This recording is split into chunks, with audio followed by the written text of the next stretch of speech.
Modern with the new ban list in effect. So we are going to have some Jaces and Bloodbraids on the battlefield, hopefully. And hopefully. Some good old 4-drop sorcery action. Though some of the strongest that have been gone from Modern are now here to play on our stream. We are going to be seeing some Jace here in this first match. We've got Nathaniel and Andrew both playing. This is the battle of the commentators. Whoever loses this match is going to be commentating for the rest of the night. Sebastian here will be going in to get some playing in after this match. Right, but we have a death match going down. We have Andrew on Dredge, which he's been playing for months and months now, taking quite a while. Events. Nothing's really changed. He's recently added a Thoughtseize to the main deck, but nothing crazy. No unbans for him. No unbans. Nathaniel on Grixis Control running, 3 Jaces? 3 Jaces, yes. It was 4 cryptic commands at some point. It might have gone down to 3, but definitely a lot of 4 drops. But we're going to hopefully see the power of Jace in this match. Mm-hmm. Looks like Andrew is going to 6, which is not too bad when you're playing Dredge. No, you don't need a ton of cards. You just need a certain pile of cards to get going. Oh, there's the Scry. That is 6. That is 6. He will Scry the Sneaky. Like he Scryed to the top, and we are leading with a creeping tar pit from Nathaniel's side. And Faithless Looting to start. Generally the ideal turn 1 play from Dredge. That, if not an instant illuminate, to get an immediate Dredge. But that's true. That's true. He's happy with this. Definitely. Did you get with one of those a Dredger? Yeah, Synquidum, the one he Scryed to the top. Yes, yes. We see Nathaniel with Jace, Thought Scour, a couple lands. Can't see too much else. Thought Scour should definitely be targeting Andrew here. That would be correct. No issues with that. No issues at all. You gotta deck him out. That's what Jace is for. That can happen, actually. I have seen Dredge matches go to that point. Looks like he's fetching for an island. And we'll see. Target himself. Yeah, I don't think they were quite as concerned with who was being targeted by that Thought Scour. Looks like he picked up. Not quite make that out. Another Thought Scour. Another for Thought sure. Scour. All right. K command and lands is what it looks like. So the hand's not amazing in this matchup, but I mean, you don't expect game 1 to go very well very often anyway. No, not for these blue decks. There's not much you can do. You don't have an amazing clock against them. Yep. Andrew, meanwhile, looks like a fairly optimal Dredge start. It's a decent start. It's not triple prized amalgam and a. No, it's not the nuts, but it's not the nuts. He's got everything running. He's getting some damage going.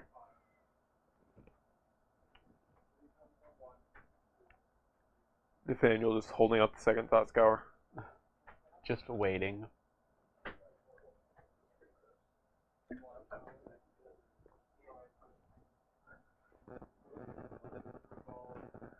Seeing the power of Cathartic Reunion here. He's got 2 Narcomoebas triggering, and then Prized Amalgam. So a decent board, not an absurd board. Not absurd, no, but turn 2 put in 7 powers. It's pretty good. That gets there a lot of the time.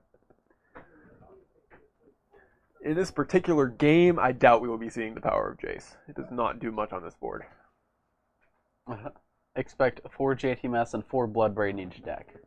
I don't think anybody's playing 4 Jaces, but we do have a deck playing both that we will feature shortly.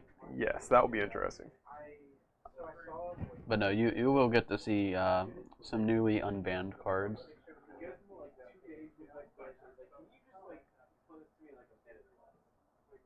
Nathaniel taking his hit. Light from the Lobe. And he has a Conflagrate in He graveyard. does have a Conflagrate in the graveyard, so he is threatening lethal next turn if Nathaniel has no interaction. He has the Jace. I don't know if that's... He does have the Jace. I don't think an unsummon's going to be enough. Yeah, I believe he will still be... He'll probably still be dead through a Jace. Through a Jace bounce, prized amalgam. 2, 4, 5, 6, 7 plus Conflagrate. Not 100% sure how many cards Andrew has in his hand, but... 1, 2, 3. It looks like 6 now.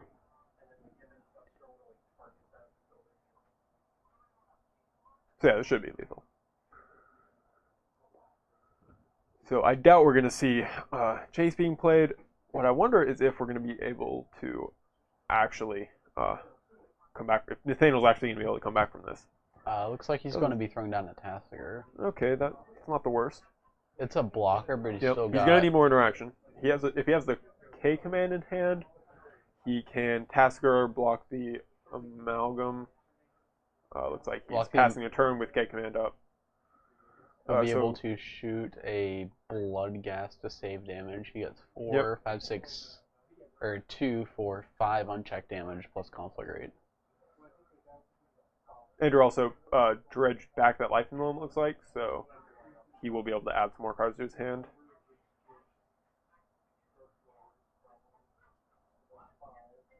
Fetch down to 11. 11.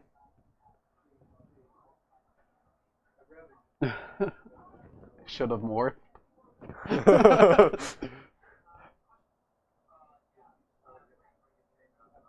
So, I think he's still dead here.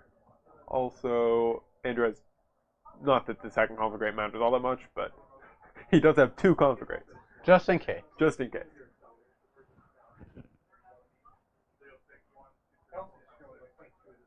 Alright, so 2 damage, discard just to take off a damage from the Conflagrate.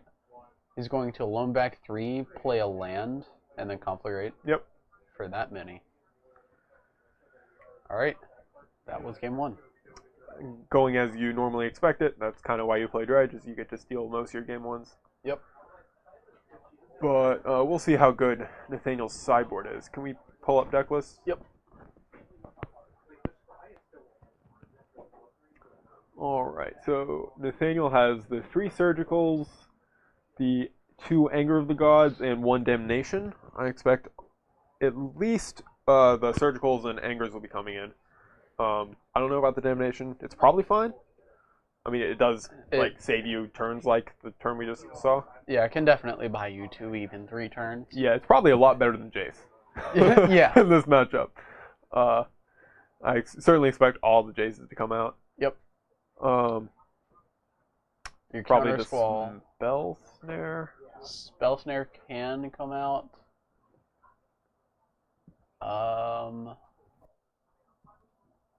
What he's got 6 ins, 3 Jace, Counter Squall is 4, Spell Snare is 5, and maybe the Mana Leak. Yeah, I don't think Counter Spells are. I mean, they're pretty good against like Cathartic Reunion, but they're good at slowing them down. But the thing is, it's just so hard to slow them down when you don't have a clock to back it up. Yep. Andrew, on the other hand, has Thought Seizes, Collective Brutality. Those would be the only cards I'd really expect him to be bringing in. And even the Brutalities as Duresses are a maybe. Cutting Cathartic Reunion, so. Okay. Makes Counter Spells even worse. Yeah, he's bringing in Brutalities and Thought Seizes and his 1 of Ghost Quarter. Alright. Oh, you're just going to let us know. Take out the K commands. They're a little slow. The discard doesn't do anything. Bring back something to... Yeah, it seemed pretty bad, actually. Like, just a lot worse than Lightning Bolt most of the time. Definitely worse than Bolt. He just wants his... or worse than all the other removal spells, really. Yeah. He wants to keep in his counter spells to deal with conflict. Yes. That is one spot that's pretty good. So... It's not the best anti-dredge sideboard I've ever seen. It's definitely better than mine. Yes, a lot better than that.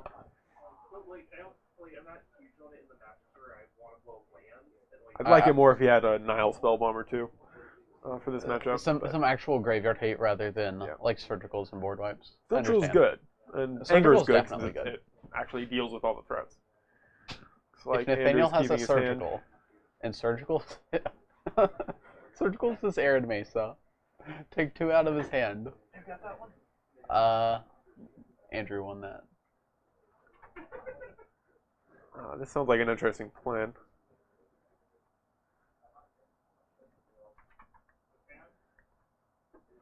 Yeah, I guess I could theoretically do something, but I don't really see that going well.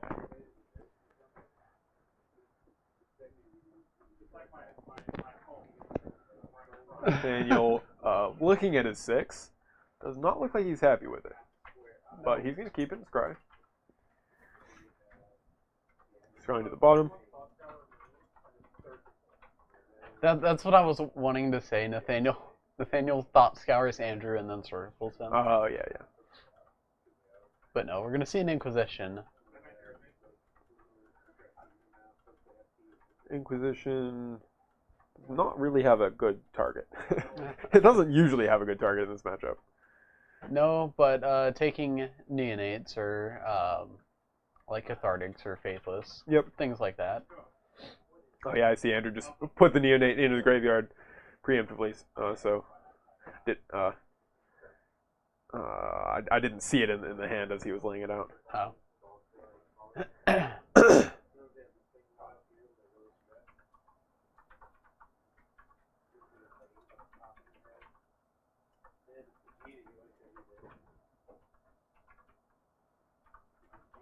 So Nathaniel, The match record is not displaying properly. 0 versus blank. You don't know how many games Andrew has won? Oh, just all of them? Oh, it's just 1. Okay. Womp.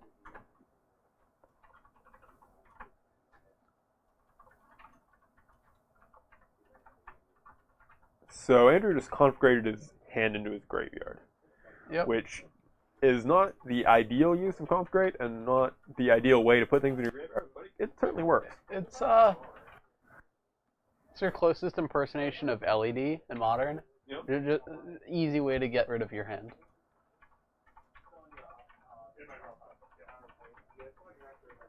Field of Ruin, your Copperline Gorge in draw step. Tutor up that mountain. Interesting.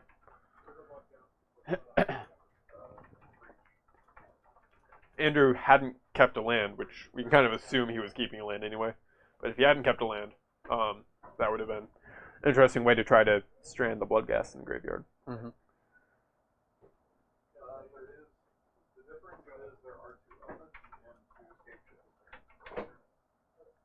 Oh, no, correction. Field of Ruin does trigger Bloodghast. That is how that card works. So it would have been an interesting way to try. To really just try.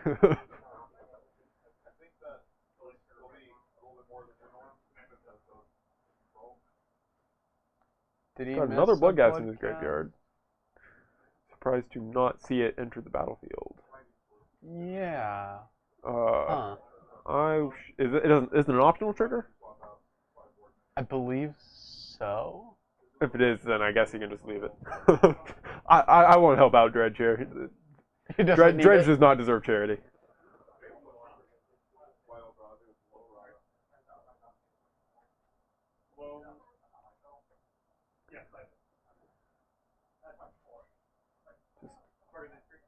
Lone getting back some lands. Set up hopefully a future conflagrate. Yep, Bloodghast is a May. Alright. Nathaniel just putting a Tasker into play. He's at 12, so the board doesn't look terrible. Andrew's going to have to get a little bit more going before he can really pressure Nathaniel successfully. It's a little bit more, but He just got a little more going. He found a second Bloodghast. Found it in his graveyard. has been discovered. Yes. 4/5s are still not great, but Nathaniel's at 12. He's really hurting to a conflagrate if Andrew finds one. Dredge back my loan. Get an Archimevo. Seems fine. Bash.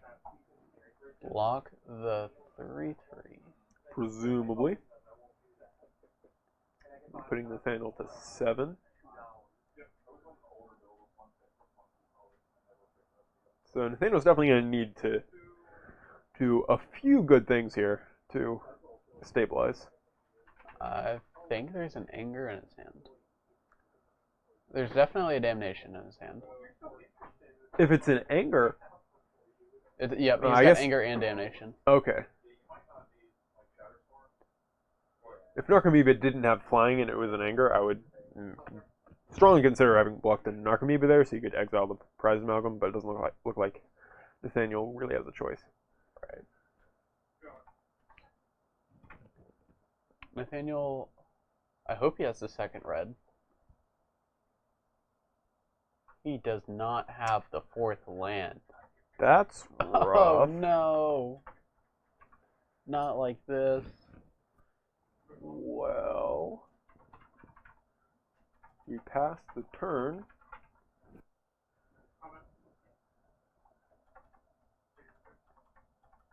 Does he have any interaction in his hand? I think he has a snap. Bolt the blood gas, push the Narcomoeba. Okay. Or no, not bolt. It's push flop. Yes. We are enjoying some dredge. Someone's enjoying dredge. It's not Nathaniel, that's for sure. No. I think it's just Andrew.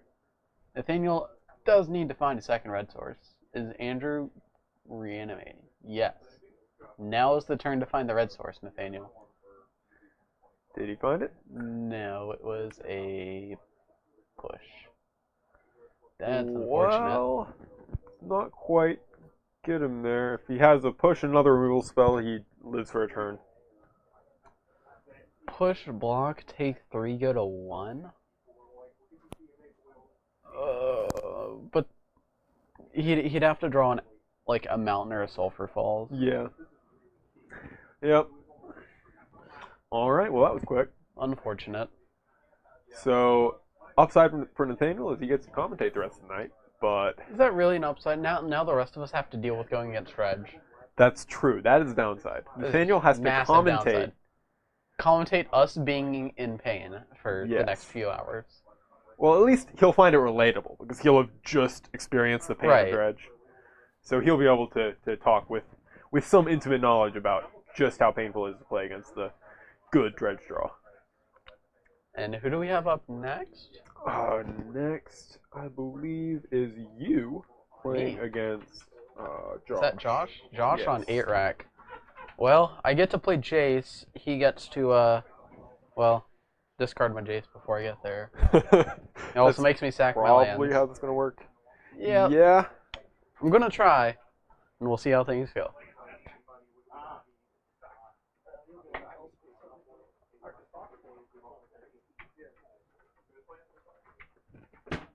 Did somebody say Jitaki? No, so the two So Nathaniel is entering the booth. He is currently seething after having taken this rough loss. What's that? Michael is going to be on Breach. Specifically red-green. Yeah.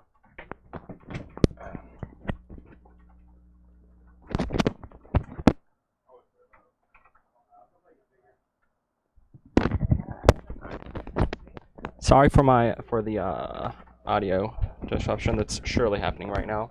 For some reason I turned on the mic, then unplugged my mic, and then anyways, here we are. Was it not Michael or Sebastian playing against Josh? It was supposed to be. So we're switching it up? I guess because Harley's already here. So it's Josh, Sebastian against Josh. Yeah. Okay, yep. So anyways, yeah, that matchup, not great. I kind of knew it was going in, but just figured go and get it out of the way for who was going to be the backup, the secondary commentator, have the two of us go against each other, even though, like, that matchup's really bad for Grixis, as you may have seen. Yeah, it did not look great, especially without any really good graveyard hate in your sideboard. I mean, Surgical Extraction, not yeah, great. it's fine, but When you don't draw it, it's even worse. Fun fact. Most cards are pretty bad when you don't draw them. Yeah. Except for Panglacial Worm. That card's really bad when you draw it. Also, Icarid is bad when you draw it. That's also true. Not Icarid, Narcomoeba. That is what you meant and what I also meant. Yeah, Jace, unbeatable. Cannot beat me if I play the Jace versus Dredge. Like, they have, like, a bunch of, like, creatures in play, but it doesn't matter, because they got my Jace, and they're just like, that card used to be banned. And then they concede, because that card Fun used to be fact, banned. when you bounce a Narcomoeba with Jace, Okay. they can't replay it. Because they have no blue sources. Don't They have Gemstone Mine. Yeah. So they probably can't replay it. They have 4 blue sources.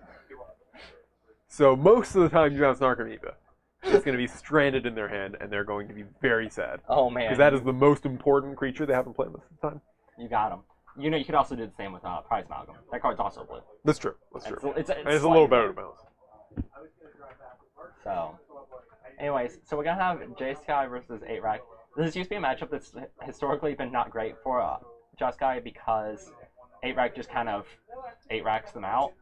Though there's the possibility that if Sebastian's able to get to his Jace, he might be able to just carry the game because he's drawing 2 cards a turn and is able to keep up with Josh's. I think you mean 4 cards a turn. Yeah, but he's essentially adding 1 card. Yes. Yeah. He's netting a card a turn. He's seeing 4. He's seeing 4 and cards. making the action of drawing 4. So, as expected, regardless of who won the die roll, or I guess if Josh won the die roll, he puts Sebastian on the play. Yeah. Generally how 8-Rack works. Yep. So it's gonna be a little interesting, and by a little interesting, and it's not gonna be that interesting, especially game 1. Sebastian does have a fair amount of dead cards in the matchup, in the form of his removal spells. Removal spells not that great against a deck that plays exactly 4 creatures and their lands, so they're not creatures. They're not really creatures. They're man lands, as it were. Yeah. Yeah, the bolts and paths are not ideal here. Nope. Or Supreme Verdict. I think he has 1 or 2 in the main. Unless he Two in cut the them, he has 2 in the main still, despite adding some more 4-drops. Yeah. Apparently someone is rooting for Joshy. Fun fact, Josh there, not a big fan of the name Joshy. Not saying you should keep calling him that, but you should keep calling him that. Anyways, we get to see his hand, though. It's Snapcaster Mage, Crypt Command, Logic Knot, Fetch Land, Celestial Colonnade, Mountain. His hand's fine. He has cards that are not completely awful in this matchup. Josh probably going to take that Logic Knot, because the Snapcaster's realistically not going to do anything for a while. I mean, if you're Sebastian, do you just play out the Snapcaster on turn 2? Not really. Like you want to keep your hand at a decent size. That's true. Because you have to worry about losing to a quick rack kill or a quick Cheaping Affliction. So it's a lot about just trying to toggle how much you put in play and how much you keep in your hand. It's very much so a game of trying to figure out how much to extend from Sebastian's side. Yeah. Smallpox, really good in this matchup. I would imagine. Also a good reason not to play out the Snapcaster. Yeah.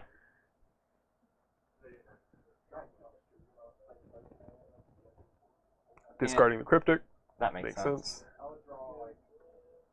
Was that a Rotting Rat? It can't have been a Rotting Rat. No, that's a Raven's Crime. Raven's Crime. There you go. It looks nothing like that, but you tried. I didn't try very hard, evidently. Sebastian just playing an island, passing the turn. That is a decent suggestion, Rooster. I am a fan of it.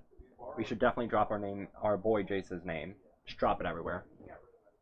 We change our name. No longer get there. That logo, we're throwing it away. We're just going to have a picture of Jace the Mind Sculptor. I can get behind that. I'm sure you can. Josh deciding whether or not to play his second land. Pretty sure that's an easy choice for him.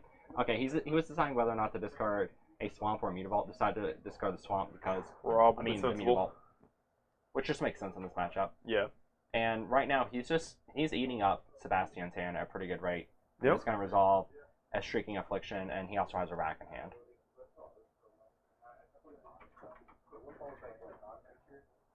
Yeah, Sebastian doesn't really have anything going. No way to interact with what Josh is doing, and no pressure. Yep. So this game's not looking good for him. not If he's at able all. to get to 4 mana, though, and draw a Jace, he'll look great. That would be pretty good, yeah. But the question becomes, can both those things happen? And realistically, I don't think they can in enough time. He's going to Snapcaster Serum Visions. That is definitely what we want to be doing here. Yeah. Snapcaster really has no targets anytime soon, other than Serum Visions, and getting the pressure is important. Yep. So he's thinking about whether or not to scry these to the top or bottom. We have no idea what they are. I do know that he drew an island for the Serum Visions. All right, he put one on the top, one on the bottom, so he has the 4th land, maybe the top card's a Jace. And now he's getting wrench minded. That hurts. So, if he has a Jace on top and he's discarding non-land cards. Yep. If he plays the Jace, though, it's more than likely just going to be too slow, though. Because he'll have 1 card in hand after activating the Jace. Yep. And then he'll take 3 more, so he'll be down to 7 before he starts getting to net any card advantage. And actually, Josh will just play your back, so he'll be at 5 before he starts getting to net card advantage. So it might be fast enough, but probably not fast enough. Yeah, not looking great. Not even close to looking great. I'm really curious what he's considering keeping and not keeping at this point. Okay. So we discard to secure the waste and a land. It looks like he kept a Crypt Command on top. That's probably not going to get there. A Jace right now would already not look great. Yeah. But a Cryptic. Cryptic is so slow right now. It really is. What is he going to do? Counter a thought? Counting a rack is probably correct. Yeah, counter that rack, draw a card.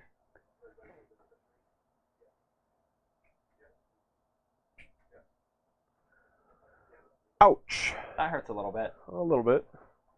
So, I don't think Sebastian can win. He is about to lose on his upkeep, unless he drew another. Well, he has 2 cards. Oh, he does have has 2 1 cards. card. He has 1 card. He's trying that one. He has a Cryptic Man though. He can counter that and draw a card. Okay. Or he cannot. That's also an option. So end of turn, he can bounce his Snapcaster Mage and draw a card, and he won't die.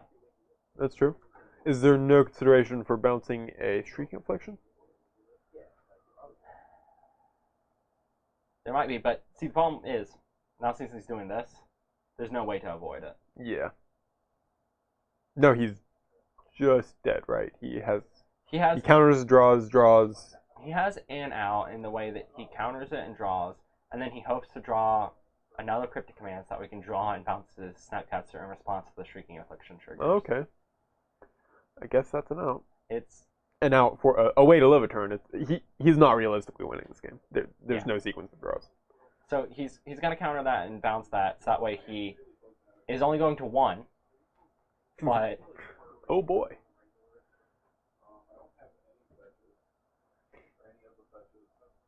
Getting in that damage. Snapcaster.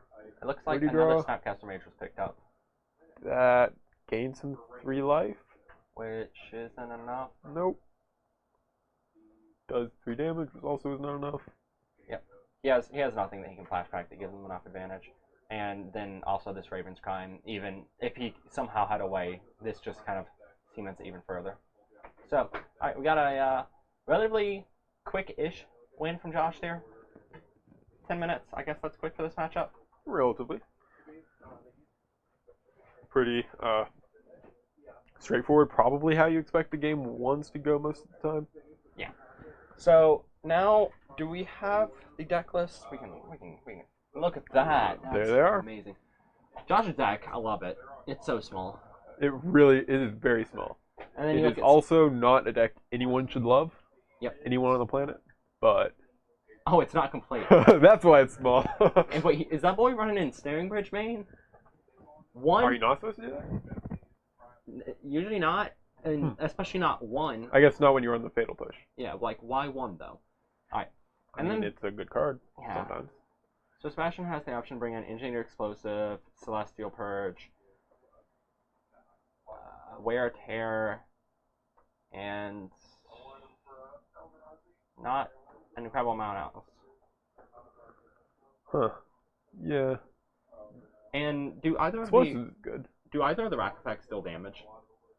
Not to my knowledge. The rack deals damage. The rack Okay. deals damage, so you can bring in Ruined Halo. Name them.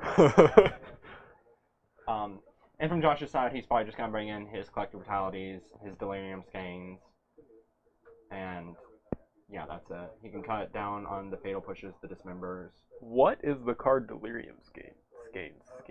3 mana. Each player discards 3 cards. That is a Modern All-Star right there. It's a powerful Yes. card. Yeah, that was reprinted in Modern Masters 3, I believe. Yes. So that card has some real power in the control matchup. Certainly. Oop, there it goes. Oop, there it's updated. So it's not one Ensnaring Bridge main. Still missing something. We're just gonna blame this on Josh not properly filling out his deck list. Also, he has Orborg, not Orborg, Tomb of Yawgmoth. You know what Orborg does? is not legal in this format, It's legal in Legends, limited.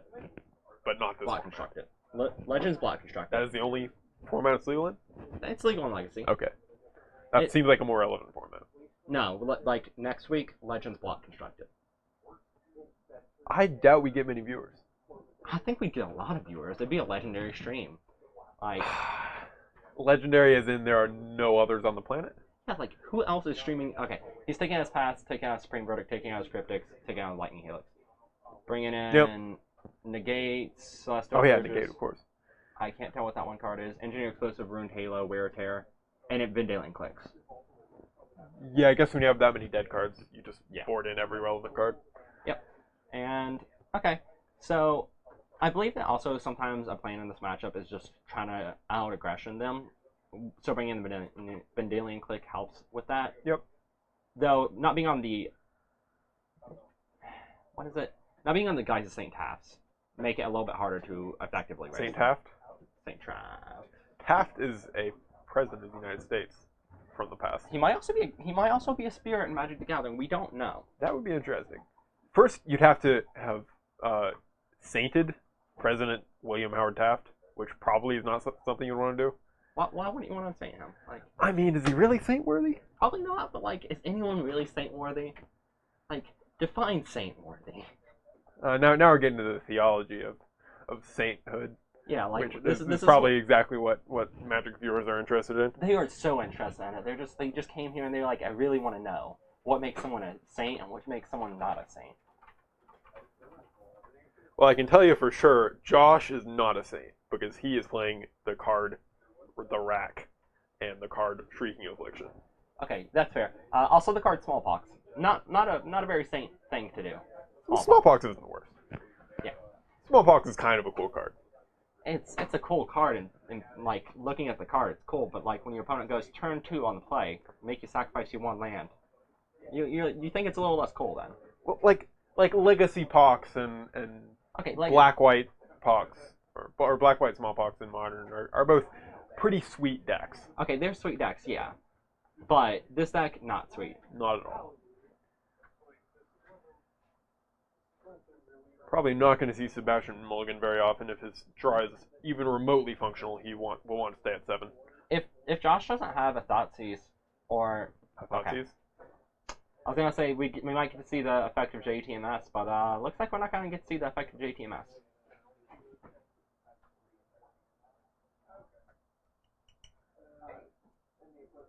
And Josh is thinking I mean, depends on what other hand attack he has. He might just take a Serum Visions. he might.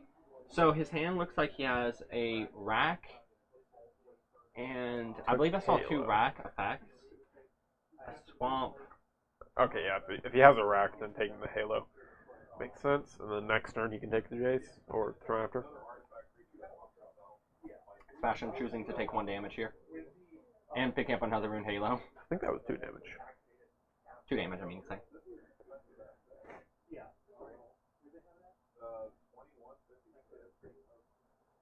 So we'll see if Josh has enough hand attack spells to get through all Sebastian's relevant cards. If he does have a way to get rid of that Jace in his hand, and Sebastian's able to get to 4 mana, it's actually going to be quite a bit of a problem for Josh. Certainly. That Inquisition doesn't take Jace.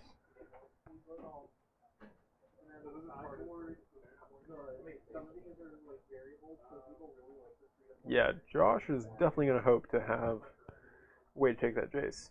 Yep, and he's just casting the Funeral Charm to make Sebastian discard 1 card, and no surprise there, he didn't discard the Jace.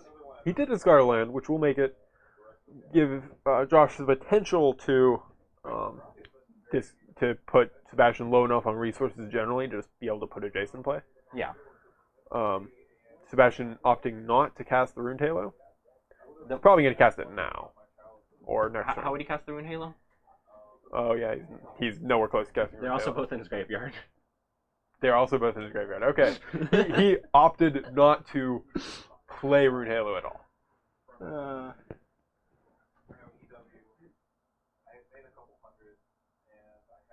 Okay, so we're going to see that Snapcaster Flashback Serum Visions again. Yep, and pretty this good. game so far looking not bad for Sebastian at all. He's most likely going to get to resolve that Jace next turn, and Josh looking at a card I didn't think he would bring in, honestly. Which one is that? Leyline. Yeah, what does that do here? I mean, it interacts with Snapcaster? It interacts with Snapcaster, but... Okay, that's really good. That is... that is exactly what Josh wanted to see here. I mean, that or a Thoughtseize. So, game was looking really bad for Josh until that smallpox. We've started a lot of talk. Wow. Somebody knows his stuff about the Catholic Church.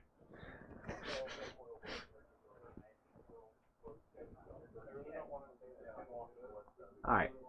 So, Sebastian, it looks like, I think he picked up a Search for Escata, but I'm not for sure on that. If he does, he can play that and then set up the Jace next turn, and it looks like he's taking that back. Judge. We're just gonna ignore that, and... Okay, there we go. Yeah, search is fine. It's a land, which is what he needs. Yeah. Josh draws Wrenchmine. He did not. He did not draw Wrenchmine. He did not get that punish off, and Sebastian's going to be able to start getting some pretty good card advantage.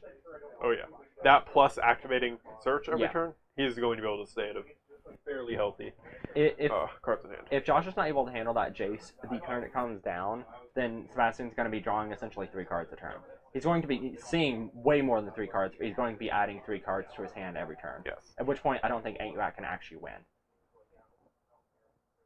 Yeah, I don't see how ARAC comes back from that without ways to interact with the cards on the board. Yeah. I didn't see any needles anywhere in Josh's 75, I don't think. No, he did not have any needles. Alright, so getting to see Jace Mind Sculpture cast for the first time on stream. Exciting times. I imagine he's just going to 0 to Brainstorm here. He should. I don't know what he's thinking about doing. I mean, is there a good reason to Fate Seal someone? So, if right now Josh didn't play land and also didn't play anything that turn, so it's reasonable to consider that the 1 card in his hand is just dead, so you could try to look at the top card to prevent him from drawing a relevant card, but here's just better just keep drawing cards. Yeah. Also, he picked up an E, which is really good against the 2/1 drops in play. That is very strong. So I think that this game's going to go on for a good little bit longer, but I'm pretty sure Sebastian's already won it. Yeah, Sebastian just keeps drawing more cards, and eventually Josh will have no way to come back. Looks like his hand is Liliana the Veil and Thoughtseize. Oh, that's Raven's Crime, not Thoughtseize at all.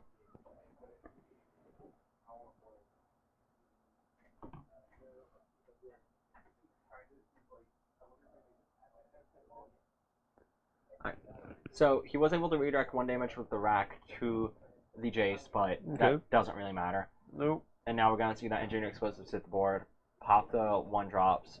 Sebastian's going to keep drawing cards. and at best, Josh draws a land and plays that Liliana, and that's not even that good. I mean, it's fine. It keeps pace with the Jace by itself, but Well, now since he picked up the Logic Knot, he can just play the Engineering Explosives on 1, pass turn, hold up Logic Knot, oh, and Josh not win. nope.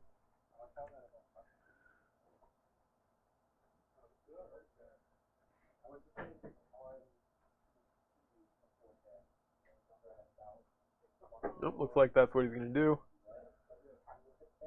How many cards do you have in his hand? He has 2. 2. So he could, depending on what Josh does, he could even just activate Search. Yeah, like he actually doesn't need to pop this right now. Yep. He's probably going to counter this, though. He's going to counter that. So he's going to counter it, draw cards, that way he doesn't lose his Jace on upkeep. I mean, he could have responded. He could have activated Search anyway. Yeah, but this play allows him to not tap out on his main phase, well, before he passes turn. Yep. Which is a little bit better, and he can just now Sorcery Speed crack that, or pass and crack it. And he can also he can start using that Jace as a win condition now if he wants to. Absolutely. Yeah, I would expect him to start trying to turn the corner. Yeah. Prevent Josh from drawing any more relevant cards. And instead, he's going to look at the top of his own library. What is he looking for here? I don't know. Yeah, I don't see why you do that. Also, he should know the top card of his library. Why is that? Because he brainstormed on his last turn. Has he drawn 2 cards since then? I don't Between the think so. Cryptic and Oh, yeah, Step? the Cryptic. Yeah.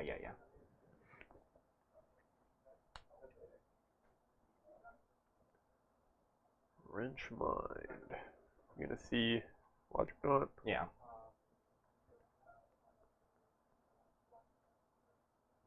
Yep, Logic Knot on 2. Counters that. And then he pops the Engineering Explosives. Yep. Leaves Josh with just a Mutavault. And Sebastian has a running Jace the Mind Sculptor, and he can just start sculpting the top of Josh's library.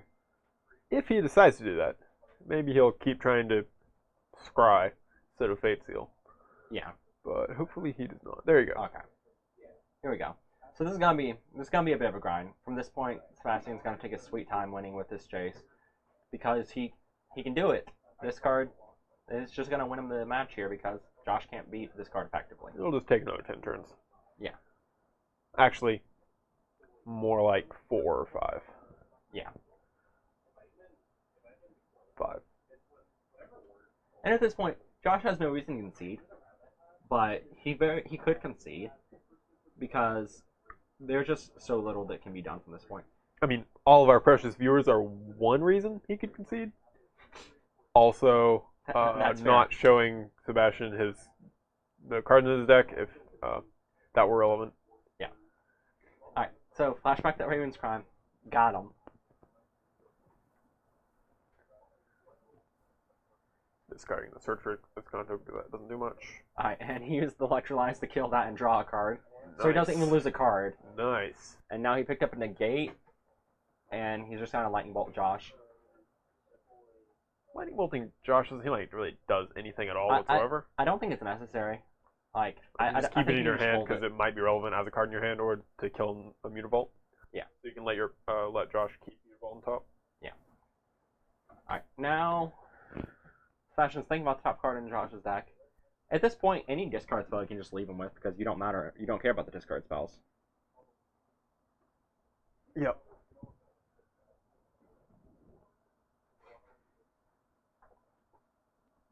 Does he have a... Not going to cast it. Was that a Thoughtseize? Looks like it might have been a Thoughtseize. I might need a deck list. Yeah. Yeah. Yeah.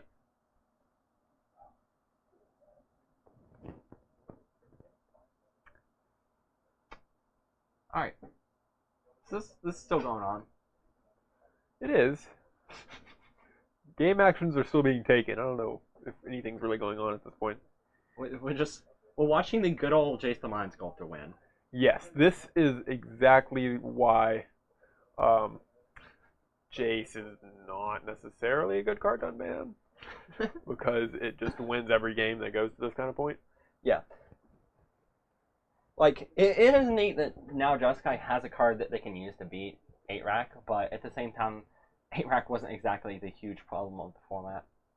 I mean, it's a huge problem in the format. As in, Yeah. it's terrible for the format that it's in it, because Yeah. it is the deck from hell. But, I feel you. no, it's not dangerous in the format. Yeah. Unlike Jace. Alright, so Josh has like 2 turns left. And, Exactly 2 turns left. And I don't know what he can do from this point. What is he hoping for? No, he doesn't have any outs. Well, why is he still here?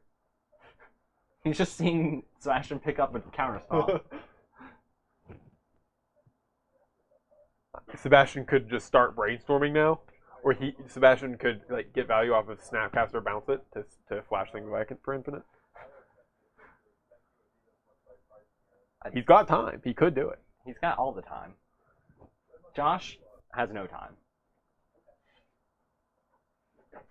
Alright. There you go. So you scoop it up. So going to game 3 now, and I guess we're gonna see Sebastian on the play again because Did Sebastian take the play in game 2? I believe so. That was a mistake. He just did it by default. Just said, "I'll Yeah. take the play."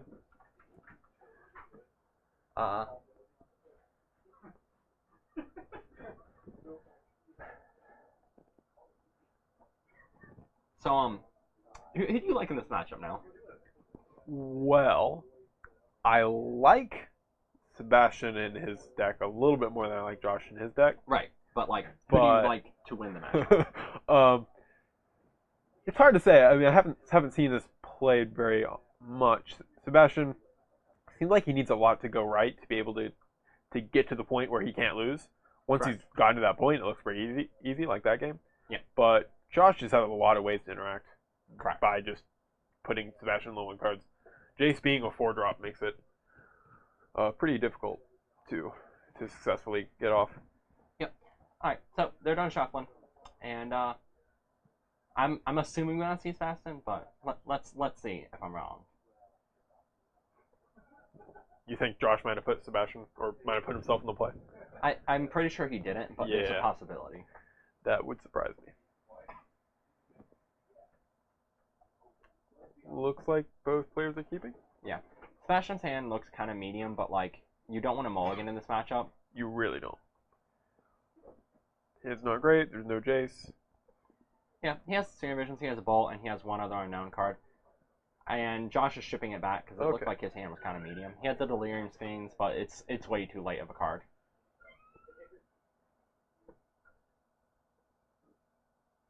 Did he not have turn 1 or turn 2 interaction? It didn't look like he had any target to discard on turn 1 or turn 2. That's rough. Next up is going to be you and Alex.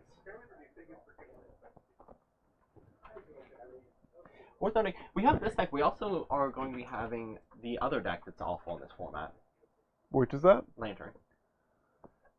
I actually like Lantern a little more than I like A-Rack. That's fair. Just personally, but That's fair. I don't know. It's definitely better than A-Rack. Okay, so Josh is taking Mulligan 5. I suddenly Okay. like Sebastian a lot right now. Yeah, I mean, his hand isn't perfect, but there's only so much you need to beat a multiply. Yeah. Like, Josh has cards that can give him enough advantage, Yeah. but I don't see it working out for him on a Multi 5. Connor, you love me. You know it. Don't lie. At the very minimum, I like Caleb, so we're fine. There you go. Alright, so I see a Smallpox, I see a Range Find, and that's about it. Also, it looks like I see a Fatal Push, and I don't know. Why the No, hell that's would- not Fatal. That's Okay. not Fatal Push. Thank God. Jesus. That would be an egregious mistake to leave in. Yeah. Snapcaster is not a good target. It can hit his Celestial Colonnade, though. It can. That's true. Alright. So, No turn 1 play. no turn 1 play from Josh. Turn 1 play from Sebastian. And at this point, Sebastian's comfortably in control of the game. Oh man, Oh, wow. he got a rack in play. He did. Nothing else. Connor really does not like Lantern at all, which is certainly understandable, but It's a deck that it's certainly a topic of debate when whether or not the deck should be in the format. it's not a reasonable debate. There's one side to that debate. Yeah. And Sebastian just throwing down this quick Snapcaster Mage. He's decided to just try to go on the beat plan. That definitely gets a lot more reasonable when your opponent's on 5. Yeah. Alright, picked up Thoughtseize. It's a little late here, but... Oh, and it's getting... Oh, nothing. Just Vendalion Click. Really make sure to put on the pressure. And at this point, you probably don't take anything from his hand because his hand's all 2 Yeah. and 3 drops. You do not take any of those cards. Sebastian is thinking. Sebastian is currently considering making a mistake. He should not be considering that. Like, at this point, you don't care about what's in his hand. You just care about preventing him from drawing lands. Yep. Because if he doesn't play a land this turn, he's going to be taking 5. The next turn he draws a land, and he plays like a Smallpox or a Vengevine, and it's like, it doesn't matter. You'll still get to keep your Vendalion Click at the very minimum. And there's just no real play that puts him too far ahead. I mean, Josh can't really cast Smallpox next turn because then Yeah. he still just says he can't do anything after that. He'd be stuck with casting the Vengevine. At this point, you don't care about Vengevine. And you can even just like... Josh going to 11? lands. Yep. Or not. How do you think he had a castable card in hand? Oh, another rack. So this is looking really, really bad for Josh right now. Yeah, Sebastian's definitely beating those racks right now. He also picked up Logic Knot, which I think... Should shut the door, yeah. Yeah. And at this point, you just don't play more lands. You just hold up your Logic Knot, and Josh can't really win.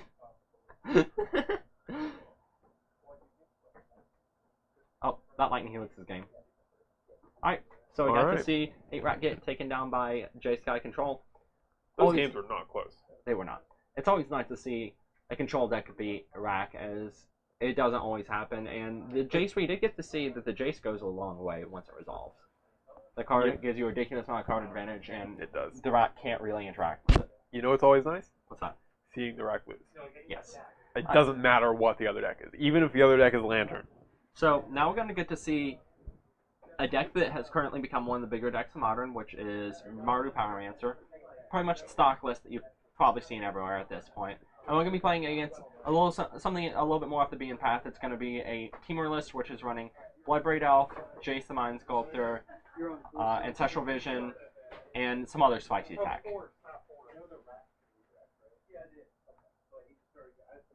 Alright, and we're going to go and switch to this while we go and get everything handled. It's going to be a few seconds. But hopefully this matchup should be really interesting because you have 2 interactive decks going at it. One that really has never seen play before because Bloodbraid Elf and Jace have not been legal in Modern in a while. Well, Jace never was legal in Modern. Yep. And only was Bloodbraid Elf ever legal alongside Ancestral Vision? No. It was not. Ancestral was banned from the inception, right? Yeah, it was. And then it got unbanned, and it was unbanned after Bloodbraid was banned. So, yeah. You get to see 3 decks that have never been in the same deck before as far as Modern goes. How do you put multiple decks in the same deck? Same cards. There you go. Cards. So. I should probably let your slips slide a little more often. No, it's fine. Just catch me on them. Alright. Maybe someday you'll learn. Someday I'll learn. What an idiot. Alright. Also, we're calling the deck Rod Cascade. We're not playing Legacy, unfortunately. Fortunately, actually. This format's sweet. Has Jace the Mind Sculptor. It's basically Legacy. You don't get to play the best deck in Legacy, but that's fine. You don't get to play any of the decks in Legacy. You get to play Rod Cascade. That's not a deck in Legacy. I mean, this version of Rod Cascade is not a deck in Legacy. This is so much worse than Legacy Rod Cascade in about every way. You're correct. Can we go ahead and pull up the Rod Cascade list just so we know what's going on? Can I click the thingy? Okay. So we see some Mana Dorks. Yep, we see 4 Visions, 3 Birds, 4 Bloodbraids, some Coursers, a Dismember, and Electrolyze. Goblin Dark Dwellers. To Grim top off the Lawbreakers. 4-drops, Yeah. we put in a 5-drop. I mean, it's a good 5-drop Yeah. in this kind of deck. You got Jace Mind Sculpt, you got Lightning Bolt, you got Nobles, you got Scavenger Gooses, you got Tomoglyphs, you got Vanillion Clicks, and you got some lands. The deck just has a bunch of stuff going on. Mardu Pyromancer should be, at this point, everyone should know the deck. It's been floating around Modern for a couple weeks at this point. It's been a hot topic, and from what I can tell, a lot of people have been trying out. Yeah, it was really the breakout deck of the Pro Tour. Was under everyone's radar before that, and is now everyone who has the cards is certainly considering playing it because it is very strong. Can you get Sebastian in here?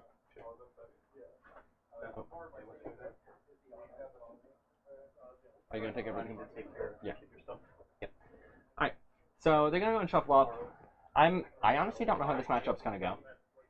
Yeah, this is mid-range versus mid-range. The Mardu deck is a little more streamlined Yes. and a little better, but I think the Mardu deck is gonna be advantaged solely because it actually has testing.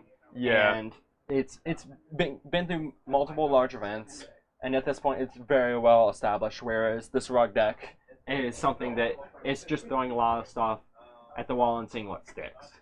but on the other hand, if Corey manages to get to a position where his banned cards get to, or recently unbanned cards get to do their work, he should make quick work of Alex because those cards are very powerful and very good in this kind of matchup. Yeah. One card gives you an automatic 2-for-1, and the other card is Jace the Mind Sculptor. Jace is good to confirm. I can't really make Just out. in, Jace is actually good. We have now confirmed it. Who would have thought? I have no idea what is going on in Corey's hand, mostly because I can't make out anything. I think I see There's a blood braid. I see a breeding pool, some Tomoglyphs, and I can't make out the rest of it. I think that's a Dark Dwellers, but I'm not sure. How many lands? Is that 2 lands? It's 2 lands. He has a Lumbering Falls and a breeding pool. So he might just play 2 0-1s this game if he keeps that hand. Yeah, that's, Probably not great. it's not great, but it's fine. Like, Yeah, Alex does with his faithless lootings and fetches is probably going to make those time voice a little better. yeah, like realistically, those Tomoglyphs are going to be 2/3s. We were literally vocally talking about this.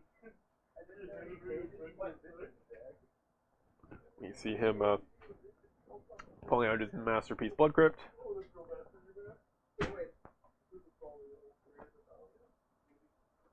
And yep, faithless looting. Like, currently, those Tomoglyphs are 2/3s. Still 2 3s, 3/4s. 3 now. 4s. So that's pretty good. All right. Yeah, that made Corey's hand a lot better. Because now it looks like he's thinking about playing that Noble. I'm not for sure about that. I kind of like just getting the Goyf out, but it looks like he disagrees. What is he casting next turn? He didn't draw another land, right? No. So, I mean, if he draws a land, he gets to Blood Braid if provided Alex plays a creature. Yeah, He probably isn't going to want Blood Braid into no creatures. I think that he's just mostly planning on trying to hit his 3rd land. It's a little bit greedy, but I suppose there is also an argument that he just wants to get his mana start flowing. It appears he has a Corsair Crucifix as well. That's So he pretty does good. have options. Yeah. Yeah, next turn, if he doesn't draw a land, he's definitely playing Corsair. Yeah. And Alex in the tank about what to discard. Looks like he's still in the tank about what to discard. Discarding a Dreadbore and Bedlam Reveler. Bedlam Reveler, and that Noble's meeting a quick end to a Fatal Push. So now we're going to see Corey run out the Tarmogoyf. Tarmogoyf is currently a 4/5. His other option is Scavenging Ooze, but at this point, Tarmogoyf is just better. Significantly.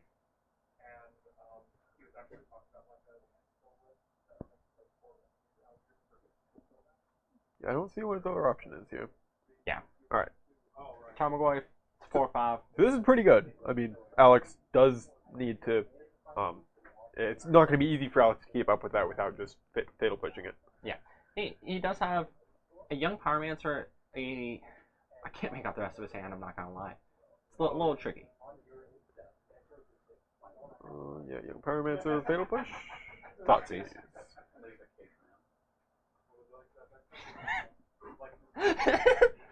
Sorry, that's an elemental. That is technically an elemental. Alright, and Alex choosing to take the Scavenging Ooze at this point. Just that way he doesn't get his Lingering Souls eaten. Makes sense. And Corey's just gonna jam in there with his 4/5. He's just gonna chump block with his elemental, and we're gonna see another Tarmo boy. That's an 8-10 worth of power and toughness right now. Yeah, Tarmogoyf is a good card. Sometimes you forget it. Yep. But when you just put it in play, it does a lot. Can confirm. Alright, so we're gonna see another Young Pyromancer and then a Lingering Souls. Well, Tarmogoyfs are not going to be doing damage anytime soon. They are not.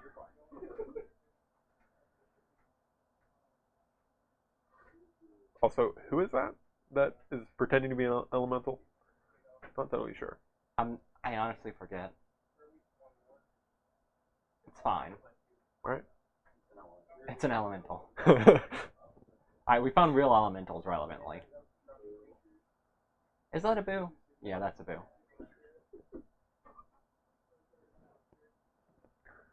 So Corey did find his third land, though worth noting he has no red sources, so his Dark Dwellers is nowhere near being cast, and his Bloodbraid Elf still needs a red source. Yeah. So, now he's looking for another spirit token, but can't find it. Doesn't matter. Found it. Did he find it? He didn't find it. He was looking for something else. Anyways, back to the game. Also, he's looking through the tokens upside down. It's because some of the tokens are double-sided. Ah. Makes sense. Doesn't help right now. None of them have spirits.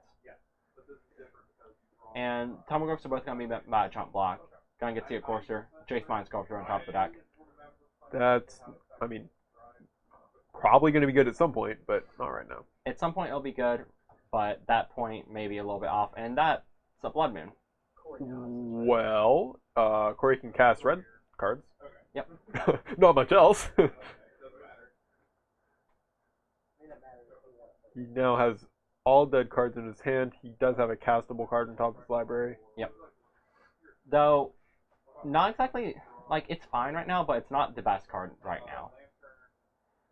What is not the best card? Dismember. Oh, yeah. Corey's way behind here. I mean, No, he's got a better board, but all Alex has to do is anything. Yeah, he has a way better board, but Alex does have a Terminate and a Kolgan's Command, I believe, in his hand. Yeah, that's pretty good. That being said, Corey picked up a Forest, which means he can play a Bloodbraid Elf. That's true.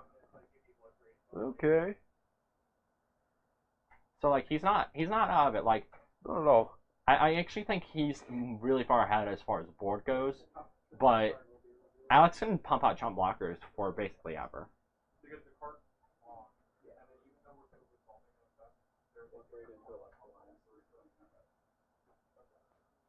Is Corey considering not playing Bloodbraid before combat? It seems incorrect, but here we go. Alright. I'm not sure why you do that.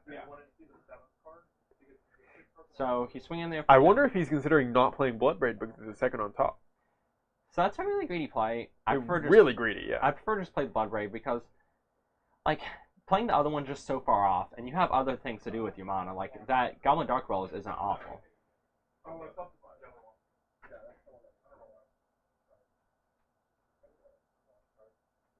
Why are they untapping? I don't know. Alright. So, are we going to see a thing happen? I don't know. We're trying. Corey passing here just gives up so much of his advantage. He's playing Dismember? Ugh. I'm not... So, I get that, but I'm not a huge fan. Yeah, it seems like he's... Like that. He doesn't want the game to go this long because Alex has so much better top decks. He can actually cast his yeah. top decks.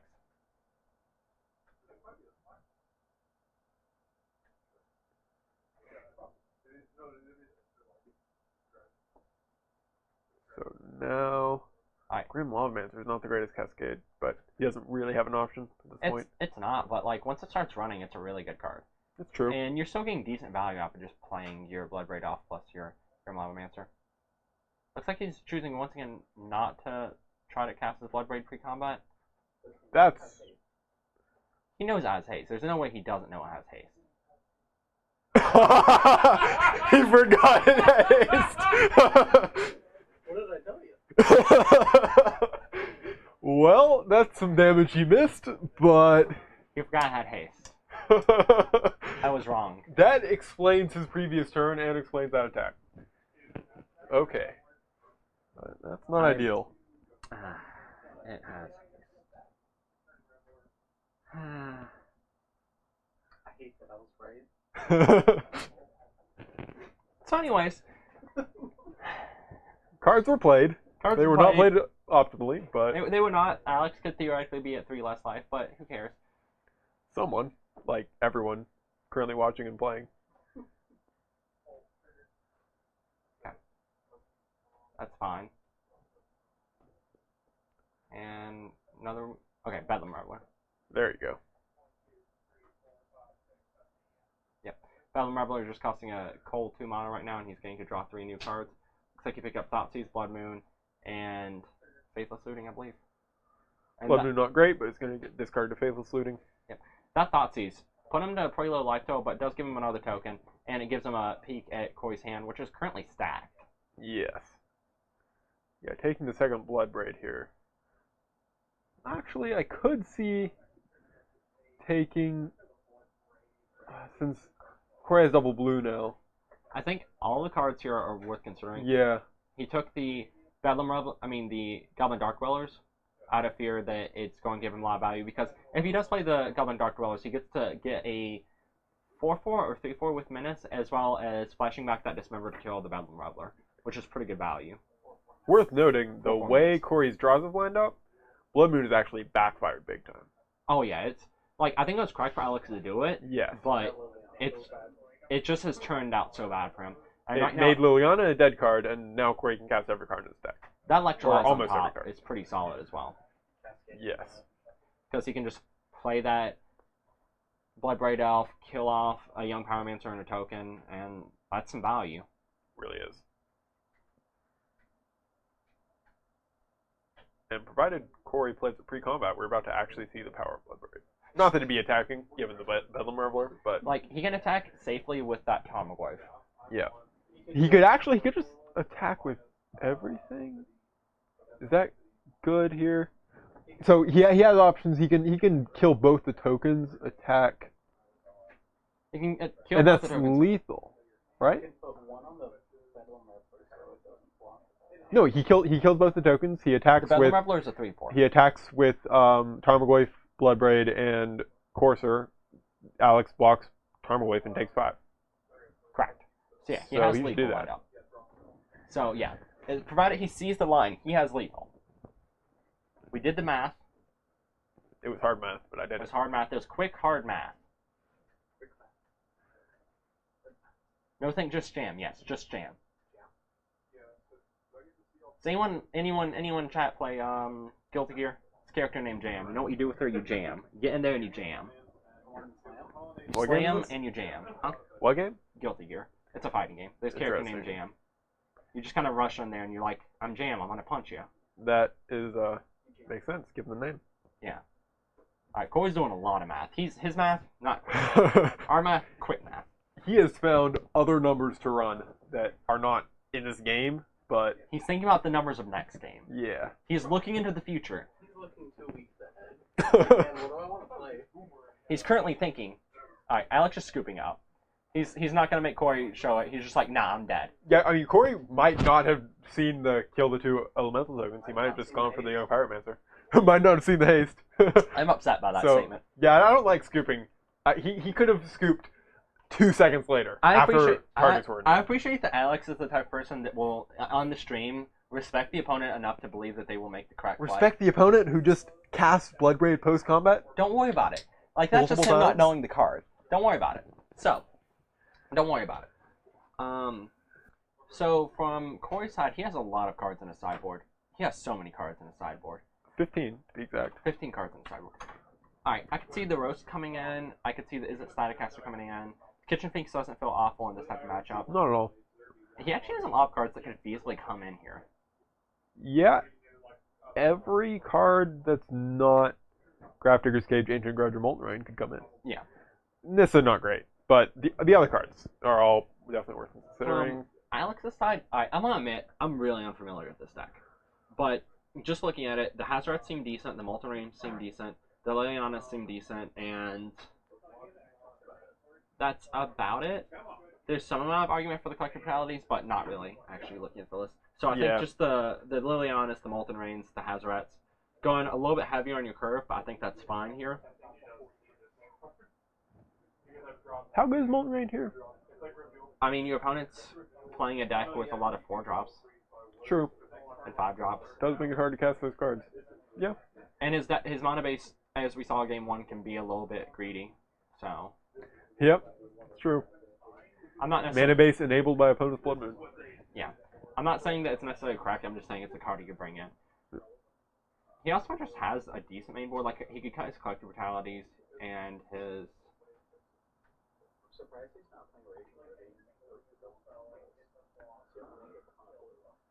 Yeah, you actually... That is an interesting point. You have a lot of double blue. You have a lot of double blue, but... So you need a lot of blue. That's a lot of double blue. So you have 10 red cards, all of them except for one cost 1 red. And then you have a total of 2, 5, 7 blue cards, and a total of 5 of those cost double blue. So I think that the additional blue makes sense over the additional red.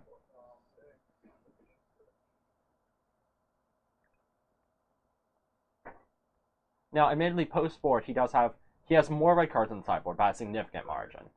He even has a double red card in his sideboard. So yes, it does go a little bit further to say that the Raging Ravine might possibly be better, but he is running the Wooded Foothills over something like Hinterland Harbor. But I'm not honestly sure which is correct. Like, it's probably Raging Ravine, but at the same time, Lumbering Falls does have its merits.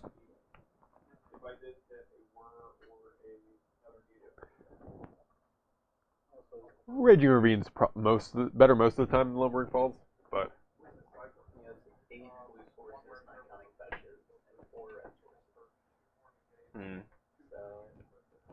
counting fetches is pretty important. Yeah.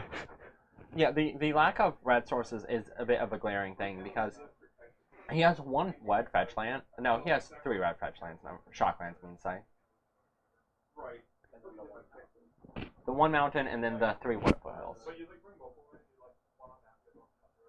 That's fine. That's 7 non-fetch land sources, and then he has 2, 4. What's your? Wooded Foothills is not a non-fetch land. Wooded Foothills is fetch land. Correct.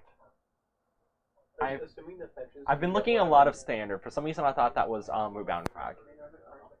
It has no words or a few letters. It looks like Rootbound Crag to me. Like, just looking at the artwork. You looking at that sliver of artwork. Yeah, it looks like Rootbound Crag. This is so much looser than all the times that I've misidentified a card. Like, that Plains looked a lot like a swamp. Yeah, this Wooded Foothills looks nothing like Rootbound Crag. Okay, but, like, use your imagination real quick. That's not how this works. You don't use your imagination in relation to reality. That's exactly...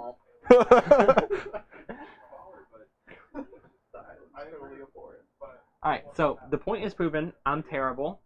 Yes. There was no debate to that to begin with, but I'm glad we established it even further. Yes. I'm also glad of this. I lied to you guys. There's also Ancestral Vision. That's a relevant card. Okay. Ancestral Vision is a blue card. Yep. That doesn't make up for some of them. Yep. So, we're going to have Alex on play here. Go and get to see if he's able to pull out a win. Yeah. Any hand that turn 1's Ancestral is going to be pretty good. Oh.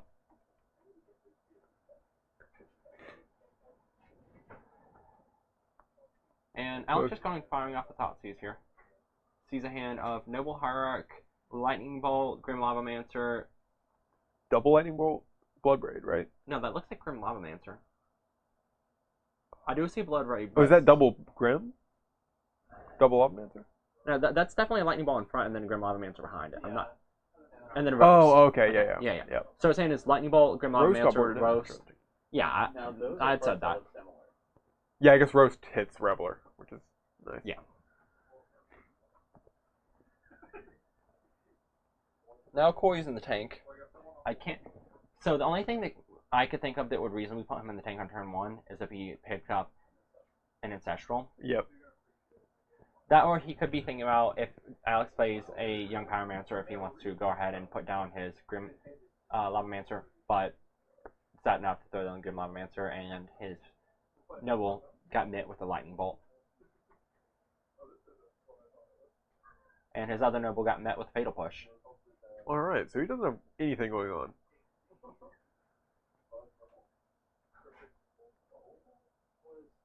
So Alex's hand looks to be Bedlam Reveler, Colgan's Command, and one other card. I think that's a Fatal Push, but I'm not for sure. If I were Alex, I would have No, that's the Young Pyromancer. not cast that turn. I mean, unless he's casting a 3-drop next turn, you just hold your Thoughtseize and cast it when Corey has the chance to draw a relevant 4-drop. That was an Inquisition, though. That was an Inquisition. That changes the math on that just a little bit. And he does have a Young Pyromancer he wants to set up. I mean, Inquisition's also good when you cast the Young Pyromancer, but yeah. It's not that great. Yeah, taking the bolt Yeah. makes some sense in that case. So now Corey has to think about whether or not he wants to actually play this Grim Lavamancer, considering he was left with it. But, I mean, you're going to play it regardless of Alex being able to counter it. It No just other sucks. reason not to. Alright, getting to see a Faithless Looting here. Alex hoping hit some lands or some action. Instead, he hit 3-drop and a discard spell. Not great. Not great at all. Discarding his only Young Pyromancer or one of two? Discarding his only Young Pyromancer, I believe. Alright. Another Inquisition, so just taking all the spells out of Corey's hand. Yeah, at this point, he's accepting that he's not going to get rid of that Grim Lavamancer, so he's not going to keep his Young Pyromancer. Yep. And now Corey just kind of gets to just kind of sit back and lean on his Grim Lavamancer. He gets the one bolt. Does he? That costs 4 to activate. So he can activate his Lumbering Falls this turn. Actually, yeah, he can activate his Lumbering Falls. But he drew Bloodbraid. That card's absurd right That's now. relevant. Does he recall and does he swing? Alright, so He probably swings. he has a lot of good hits right now. These are also... Nope. That Burns? was the worst hit in his deck. That's actually correct. That is, yeah. Noble would have been so much better. If he still has Dismember in his deck, that'd be pretty bad. That's true. And that being said, regardless of how good or bad that hit was, he's still in a pretty commanding position. And Alex is either... Hit his 3rd land, so that's good. Yeah. Playing Liliana? Doesn't do anything. I think that you just played the Bedlam here. Yeah. Does 1, 2... Yeah, he has 6. Yep, he picked up 2 lands and a Molten Rain, which is not great right now. Yikes. I mean, his Bedlam Reveler does hold down the board at the moment. Not really. Like, it blocks Blood Raven and then it dies to the Grim Lavamancer activation. That's true. It trades for Bloodbraid at the moment, Yeah. which is fine, but Yeah. I mean, It it gives you quite a bit of time. And it also, right now, Corey has the opportunity to activate the Lumbering Falls, attack in, and hold up Grim Lavamancer activation. That's true. Or not. Thanks to that, birds. So instead, he's just holding it back, which I'm not as big a fan of. I think you just get aggressive here, but Yeah. teach their own.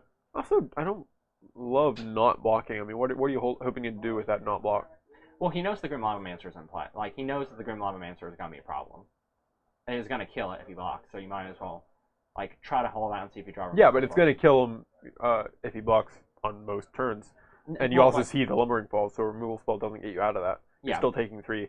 But, like, if he doesn't block this turn and he picks up, like, a Fatal Push next turn, or a Lightning Bolt would be more relevant, but some type of removal spell. Yeah. Fatal Push would actually be relevant because he just does it before he passes. Molten Rain targeting the mountain is actually... It's Well, it doesn't take him off red because he's still got birds Yep. Seems like you might want to just hit the Lumbering Falls. He can activate Lumbering Falls in response, That's true. and then it has hexproof. That's a good reason not to hit Lumbering Falls. Yep. That's an old thing that used to come up in Standard when Lumbering Falls was legal, which is try to hit your land and then whoops, it has hexproof. I did not play that standard. Yeah, that's fair. Corey's still in the tank, and we're seeing Scavenging Goose. Pretty good card. Yeah, that's pretty excellent here. I need a sorcery speed eating that young Pyromancer. If he's gonna if he's gonna sorcery speed it while Alex is tapped out, he might as well just go ahead and eat 2 creatures. There's only 1 creature. And Corey, There you go. and Alex's yard. Yeah. He didn't eat the Faithless Looting. So I think that he just didn't see the Faithless Looting is what I would have to assume. Yeah. Because it is kind of buried in there. Like, Alex isn't, like, covering it up, but there's a lot of stuff in his graveyard. Another Faithless Looting in the grave, and another Bedlam Reveler. Another Bedlam Reveler, not bad. Not bad at all. Well, it didn't look like a great draw. It was one of those Lingering Souls. Yeah. That'd be pretty good. I think that Corey needs to go and start pushing some damage here. Like, Yeah. he can close the door on this game, but that ability is running out very quickly. Yeah, but like bouncing, that's right, is irrelevant. No, I was saying double cryptic bounce bridge. Oh, that's so long. Yeah, it's a long way away. So yeah, I think it's 5 mana for something? No, this is still an instep. Oh. Yeah. Yep. He started tapping, then was like, no, on instep, I want to activate my Scavenging Goose, go ahead and eat my Bloodbraid, or he's thinking about whether or not to activate Pyromancer. He's going to just go ahead and eat the Bloodbraid, gain a life, make his Scavenging Goose big enough to kill a single Bedlam Reveler. And he picked up a Lantern, which actually isn't terrible. Yeah. It makes Lumbering Falls better. Yeah, because he can fire up his Lumbering Falls, attack with his 4/4, his 3/2, and his 3/3, and Alex doesn't have a ton of great blocks.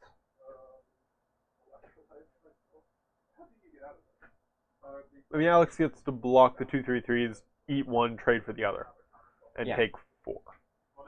Yeah, I mean, he gets to live, but at the same time, it's not bad for Corey. And I mean, he doesn't get to eat a card, so like that's getting him closer to parity. and he's instead choosing not to, which just I could see a double block from Alex here on the Scoos.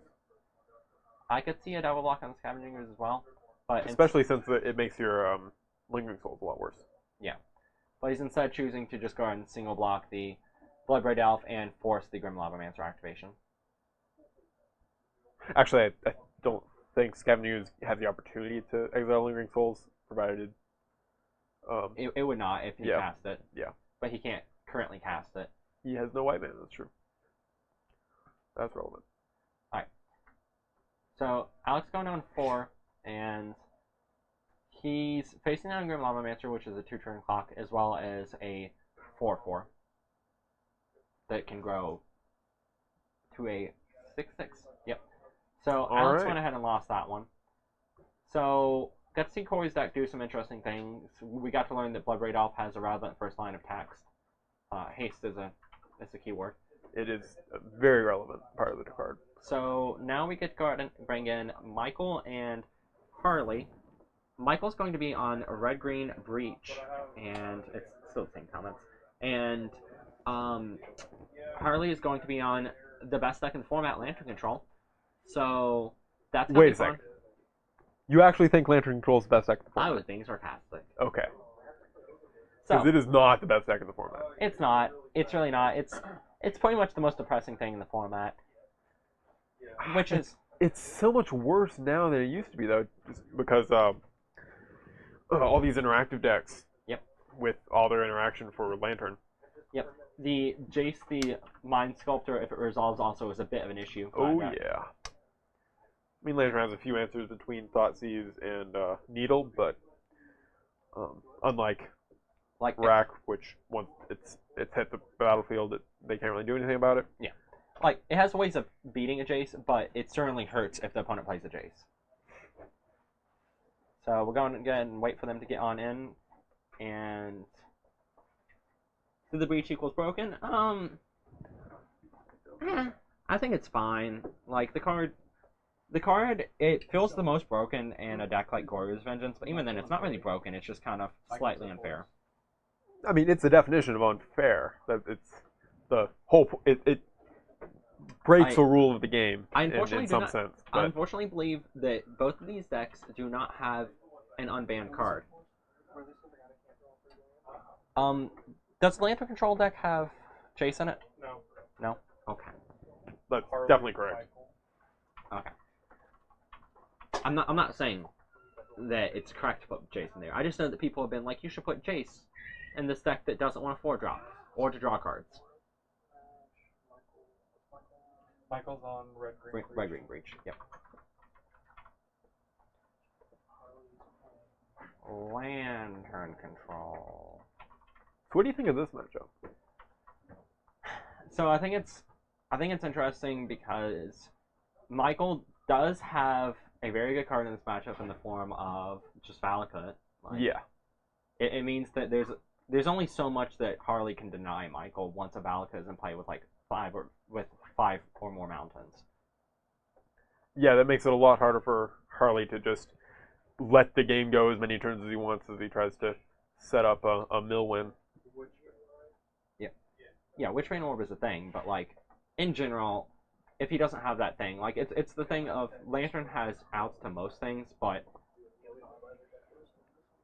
okay, we don't have back. Harley is almost card for card with pro cards. Also, Breach has one of the best cards against Lantern in the format in the form of Ancient Grudge. Oh yeah, Ancient Grudge, great card, and it looks like Michael's hand though is looking real derpy. Yeah. 1 second. Like Harley has to do something. Harley needs pad and paper Do apparently. they need paper? They have life total. I don't know. Figured it out. Does he need to write down cards? Think so?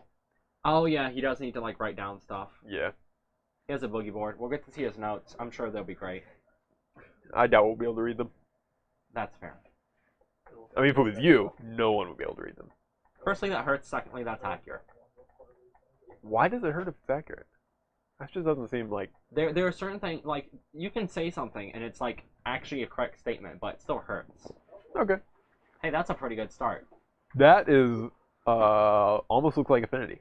It's not, Yep. but it almost looked like it.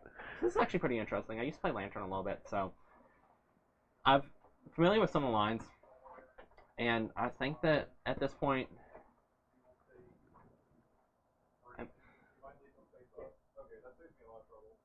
okay, they're just going to leave him face up. Usually don't, but at the same time, in this matchup, it saves a little bit of effort.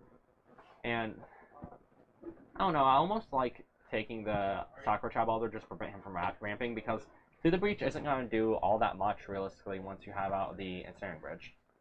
Yeah, I would have preferred to take that as well. Yep.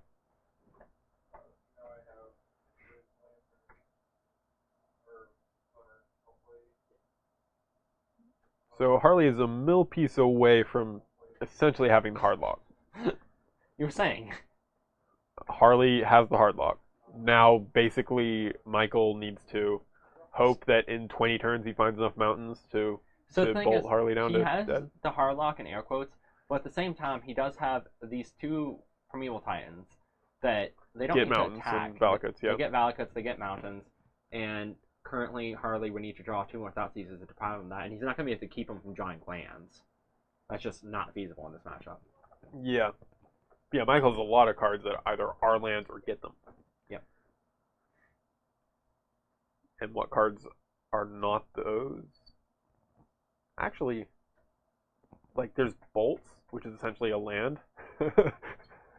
in this situation. Actually, I don't know what cards Michael has that don't, in some roundabout way, get him more lands. Yep. Sakura also shuffles. That is a relevant point there, yes. Rooster.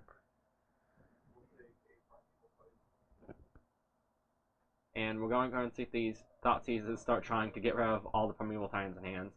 And it all just becomes a question of whether or not Michael can hit the 5th land drop to cast the Primeval Titan he has in hand.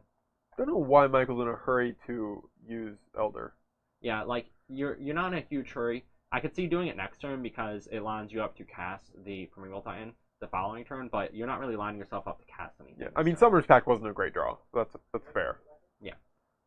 And Harley's not going to force you to not draw this mountain, which is kind of where the issue in the matchup becomes that, like, Harley can't just keep preventing you from drawing lands, and your lands are your win conditions, so... Yep.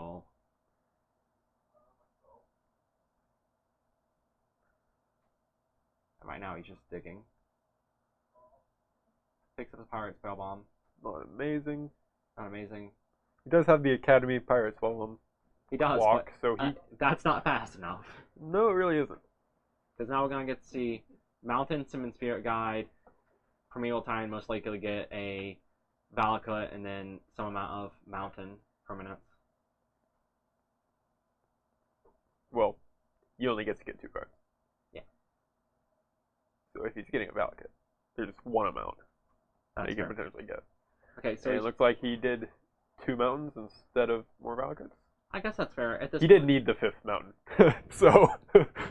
At this point, it means every mountain he plays from this point does deal damage. Yep. So that's fair. And next turn, if the Summoning Trap Summoner's Pact doesn't get taken, he gets the next turn Pact for a Primeval Titan, get a Valakut, get a Mountain, deal 6, play a Mountain, deal 6, and put Harley on a pretty quick clock.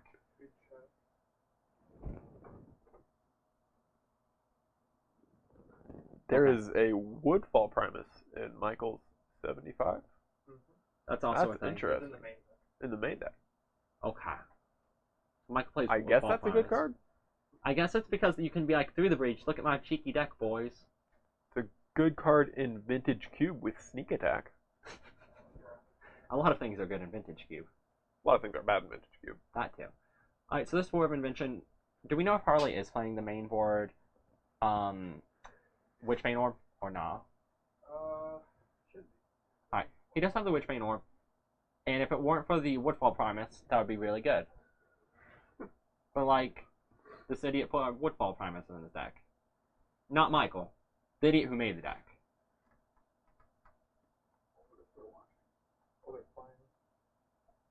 I mean, if they're watching or playing, just want to let you know, You're an idiot? you're an idiot. Alright. We are a no-holds-barred stream. Alright, so do we see him crack that pact on upkeep? No. So he was fine with drawing the search, which is reasonable. I mean, it's a mountain. Yeah, it's fine. And a shuffle. Does about what you want. And, So does Michael know he has a Woodfall Primus? I mean, even if he doesn't, he's gonna Summoner's Pact here. Yeah. And then he's gonna look through his deck and see a Primeval Titan Like, before he sees a Woodfall Yeah, Primus. if it was and take me, I would not see the Woodfall Primus. I'd immediately just go Summoner's Pact, quickly find a Prime Time, throw it on Yeah. the board, be like, here's my Prime Time.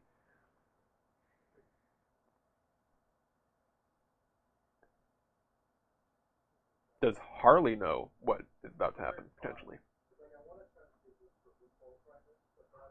Michael does know about the Woodfall Primus. Doesn't Woodfall Primus cost 8? It does. Then why is he trying to save it? You can play a land about that much. Should I tell No, him? no, just let They're figuring it out right now. Together.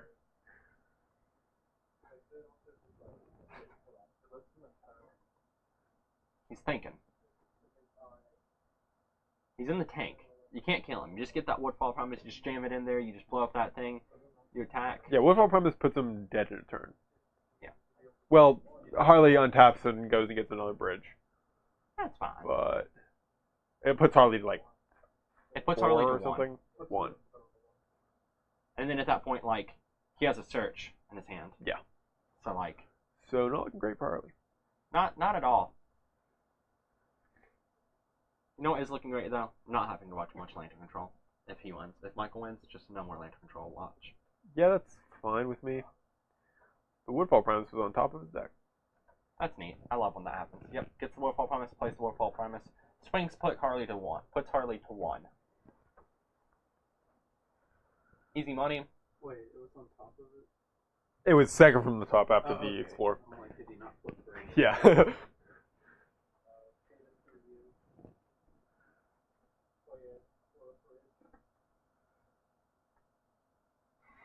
Harley's like, yes, you blew up my bridge. Harley not thrilled about this.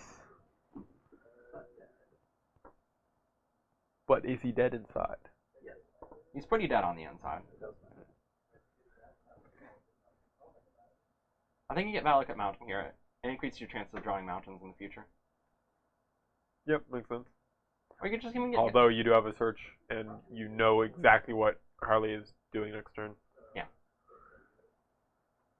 Although, I mean, I guess, does Harley have any outs? No. So, Harley could just concede right now. The thing is, Harley's dead to combat damage and also dead to Valakut damage. And he cannot address both at once. You can only address one of those things this turn.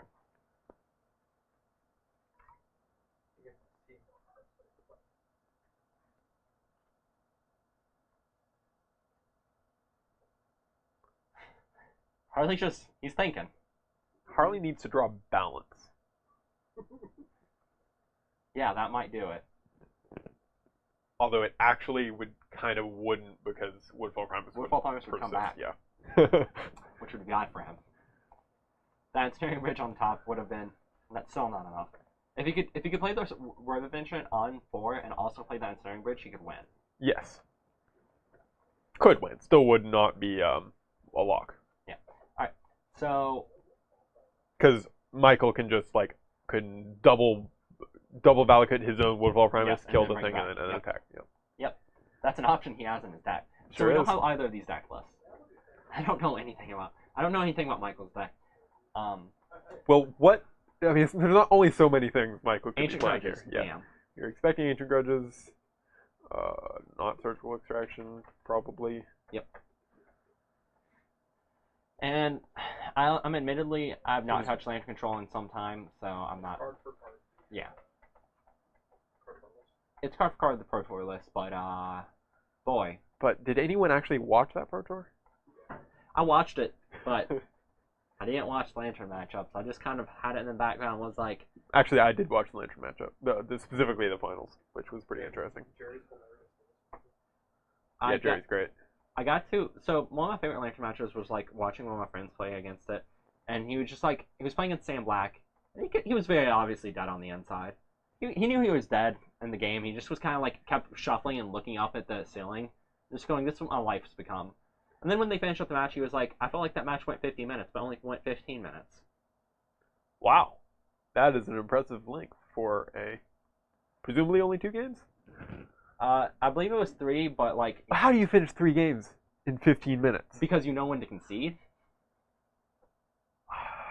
Because That's still way unlikely. game 1, you're like, "I'm playing Eldrazi. Here's my turn 2 Thought Knot to turn 3 Reality Smasher."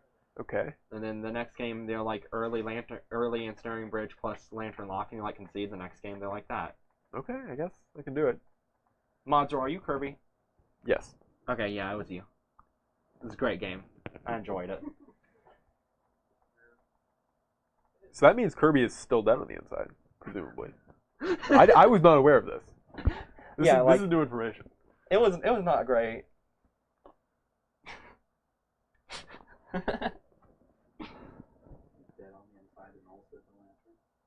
Yep. He's also dead everywhere else because he's not here. Yeah. So he's just dead to us and dead on the inside. Whoa! Caleb taking it hard. Just dead to us. You missed one, dead. No. That was a rough end. That was also your last. That's the thing that kept you out of day 2 of that invitational. That's rough. That was not great for you. That was not great at all. If it helps, I also was facing my into that event at the same time, so like, I also was dead, but like, I was dead to myself because my deck was awful. I did not make it to that round. Mm. My standard deck in that invitation was very, very, very bad. Yes. It was not a teamer deck. It was a Sultai Cartouche of Knowledge energy deck.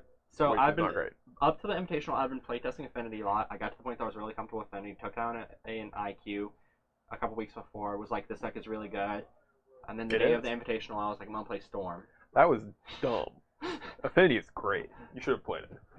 Yeah, I'm not gonna argue there. Michael has 2 scape shifts in his hand and does not like it. That's totally reasonable here. Looks like both of them are going to 6. Up next should be Sebastian. That is correct. I'm gonna take the side. Alright, so they're both shuffling, they're both thinking. What is that card that Harley has written down? Can you make it out? No. Looks like Prime. something with a P. Prime. Okay. Yep. Prime. It was gonna be Primeval Time, but then Michael's like, I'm just gonna leave my hand down, so that way you don't have to like write all this down and stuff. Yep.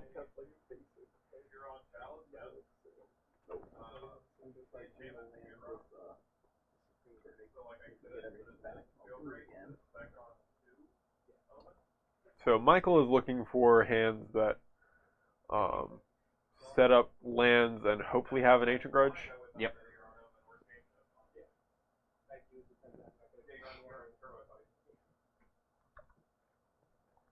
Alright. I'm just gonna assume the punt comment was towards me. It's cracked. That entire invitational for me, punt. Just punted it. Threw it in the trash. Fine. To be fair, I also punted that invitational. To be fair, our entire crew punted that that invitational. Well, did Kirby punt it? Kirby punted it. Harley punted it. You punted it. I Well, punted it. punting and not making day 2 are not the same. You're still a disappointment to your family either way. That's true. But if punting means you made a key mistake that turned your chances from Losing. that drastically affected your chances of winning, Losing.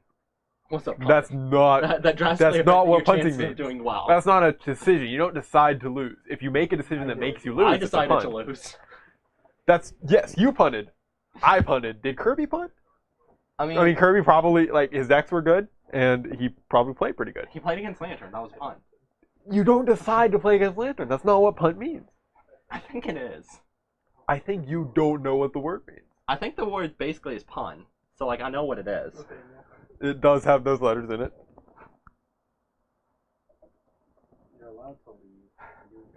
See, Kirby is no longer dead to me because he agrees with me, and that's very important. Also worth noting, there's a Leyline of Sanctity in play. Yeah, that card not good for Michael right now. Michael just has to hope Harley never. I mean, unless Michael has some sort of enchantment removal, which I don't think he does. He's saying his Prime Time Summoner's Pack and Scape Shift. He has to hope Harley never finds an Ensnaring Bridge, or else he probably just loses. Like he has outs. He can eventually draw and play his 8-drop man that destroys a thing. That's true. That's true. Playing additional lands. Just one explore. There are two explorers in his graveyard.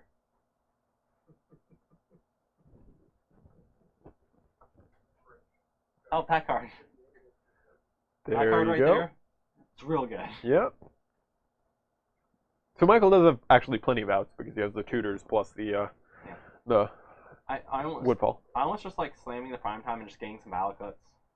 Yeah, I don't know why you wouldn't. Yeah.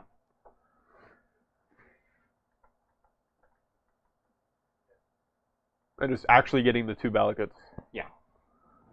It means that if you're ever able to get rid of that Leyline, then Yeah, you gotta get 2 Valakuts here because you're not like your next 2 mountains you're playing are not relevant. also Valakut, is it a May or a must? It's a May. Okay then. I always forget if it is. Because I feel like that there was a line that came up that was weird. Anyways, If it was a must, that would be bad. it would be neat. It would So mean you're that there would doing the actually one have to be value. like occasional decision making with the deck. Yeah.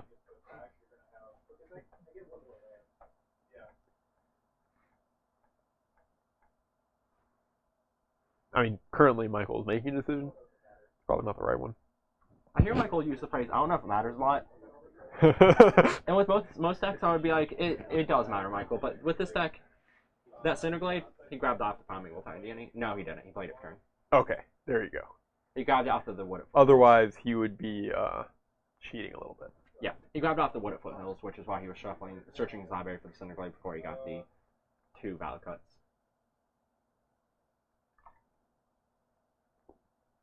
Right now, he does have 3 valid cuts in play. If that ley line goes away, it's pretty scary. The amount of valid cuts. Sure is.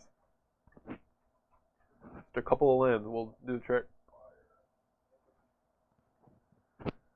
Harley's draw not super inspiring. Was It that Spire. that was a pun, I assume? Yeah, it was a Spire Registry. Ah. That's not even Spire. I mean, it shares the same root, but the meaning is nowhere near related to inspiring. Alright. So it was a bad pun, is what I'm trying to say. I don't think there is such thing as bad puns. I think all puns are good puns. Only if they're really puns. That was just barely a pun. That was Like it just was barely- alliteration. just barely is still a pun. Also, that's not even close to what alliteration means. That's true. I did not mean alliteration literally. So there's a Woodfall premise in Michael's exile zone. Yep. That means, can he win? He has Ancient Grudge for the Okay. Steering Bridges. Yeah, that's true. So he can still win. No, we already touched on the topic. We know now. But there's a Pixis in play, so it's gonna be very hard for Michael to draw any Ancient Grudges. Oh, it's gonna Because be now almost. he just has to have 2 in a row. He has another valid card. And there's also another ensnaring bridge. Oh man, this is the kind of place where you can seed, right? I So don't here's the think- problem. It's actually not, because there's only 1 mill effect in play, and But you only have 1 relevant card. yeah, but he also has a shuffle effect in play. So you Yeah. can theoretically still win the game, and you are up a game. Theoretically possible. So you keep playing. All right.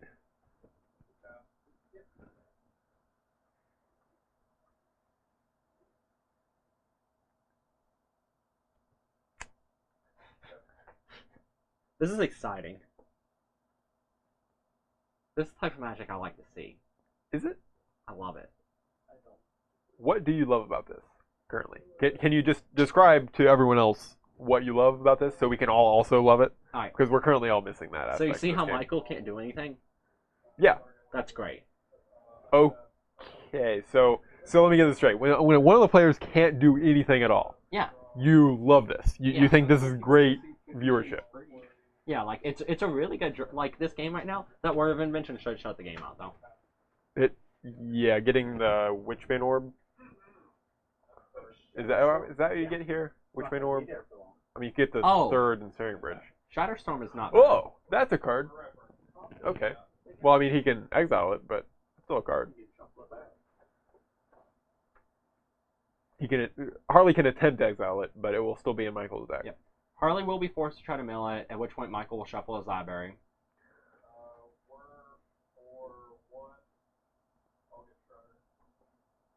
Alright. He's getting another Mill Rock with the Whir. So Codex Shredder is gonna shred him. Michael, in response, will probably crack that fetch land or crack one of his 2 Steves. And this is gonna be the turn cycle that he hopes to do the thing where he reveals multiple relevant cards.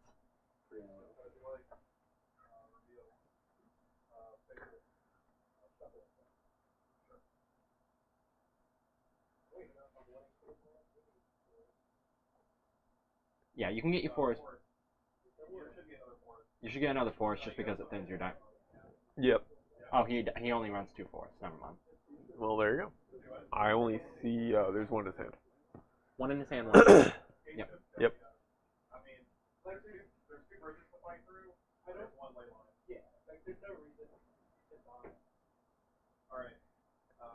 So, what's he gonna exile? Yeah. Alright. Alright, stack is clear. Michael's tapping. I think at this point,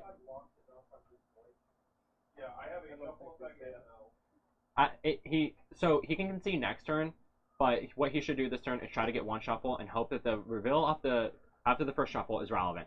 Then Harley's gonna try to mill him, and then try to shuffle again. I think you should have pulled all the lands out of his deck. But like, at that point, I don't know what you have left, but it is rough to fight through it.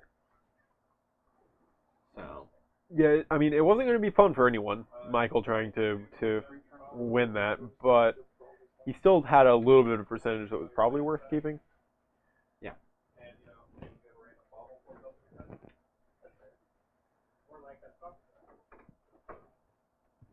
Alright. So now they're both power shuffling. Yeah, that is not ideal. Not sure why they would do that. Whatever. They want to do it. They want to show how the sleeves match up really nicely to the color of the playmat. That is a good point. It does look pretty good. But I don't think that justifies the time spent. It doesn't. No, it doesn't. But hey, whatever. They wanna make their matchup with Lantern Control take longer, then they can do that. They can have fun. Like, let them do what they want. Still have 25 minutes. Should be plenty of time So for them to 25 minutes. finish this game. Boy, I love Lantern Control. Yeah, this was the deck that I first got into Modern with. Well, Seriously. the first deck I tried to build. The first deck I played in Modern was Affinity or Merfolk. I can't remember. It was one of the two. It's the first deck you tried to buy the cards for. Yeah. Yep. I did borrow Affinity and then Merfolk from someone who no longer goes to the store anymore. I don't actually remember their name either. I wasn't That's really sad. friends with them. They just kind of like, you want to borrow Modern decks that way? Like, there's more people from Modern. I was like, yeah, sure, man. Was Modern short at that point? Yeah, Modern was. Wow. Modern was still like, that was like early in Modern as a format. Yeah. Yeah. Cersei didn't have Modern for a little while. Yeah. Old man Nathaniel telling us about the history of early Modern. Like, I'm not. Well, no, because they had to drive to Blacksburg to play Modern for a little while. I'm not old man Nathaniel. Like, I'm like It was pretty rough. We had to medium like size. once a week Okay. drive to Blacksburg and then drive back. Whatever you That say. was just- It makes me feel I was better. judging at that point, so like everyone that was playing there regularly knew me, so that's why they just kind of like you on a deck. Makes sense. So Harley kept his hand. Well, Harley shouldn't have kept his hand apparently, but decided to. I mean, if he thinks it's at least somewhat keepable, then I guess that's fine. And yeah, so Michael's hand is very medium, but he That's can't fine. mulligan it. Yeah. He's gonna get to go turn one search, turn two Sakura Chivelder, and then Star was much better than Star City. They still offer them. They have a better attendance. And he's got escape shift if no Leyline or Witchbane Orb hits play. Yep. Before turn 6 or so his 5 or 6. his clock is not slow. Like, he has a relative Yeah. clock. They have proxy it's like 25 proxies and it never fires because people can't believe that because of the college style. I'm in Thoughtseizes is very good here. Thoughtseize is pretty good. Michael does have the backup of the Summoner's Pact, but Yeah, that's not quite as reliable of a win condition, considering Okay. Harley's just set up to... oh, he takes Summer's Pact. Oh, Okay. well, okay, he just has both pieces. yep. And at this point, Michael's gonna keep that Sakura Chivelder Oh, yeah. to attack.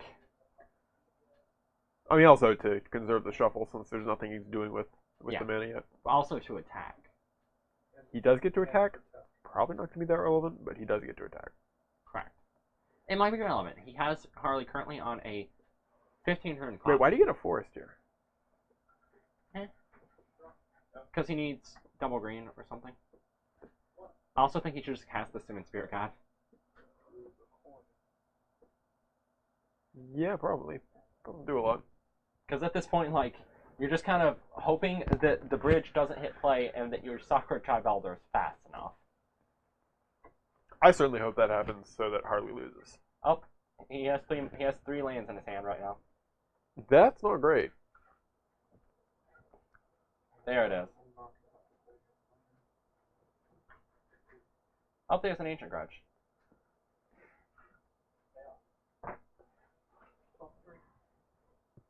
Alright, just throw that Simeon. So do you just Ancient Grudge now? Nah, you just throw that on Summon Spirit God, and then you Ancient Grudge next turn. What if Harley thought seizes surgical extractions? That hurts. Yeah, That hurts a lot. it would really hurt. But you gotta take some risks.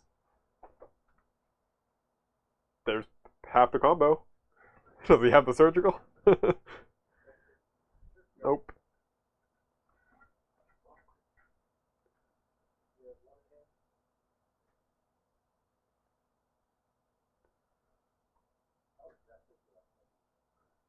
pretty aggressive is the answer. Yeah, you want to hit the bridge regardless Yeah. because it's good most of the ways this game plays out. Hit that Even bridge. if you aren't hitting for 3 a turn. Smart for 3. Boom.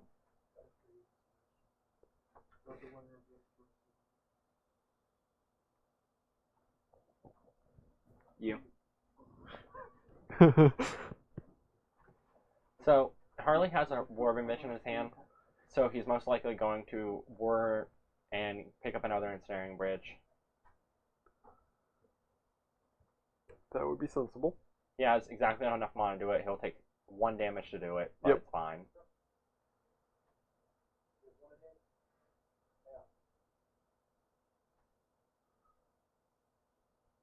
Why did Michael not attack with the Spirit Guide? I think he thinks the Ensnaring Bridge is still in play. Does Michael think the Snaring Bridge is still in play? I hope not.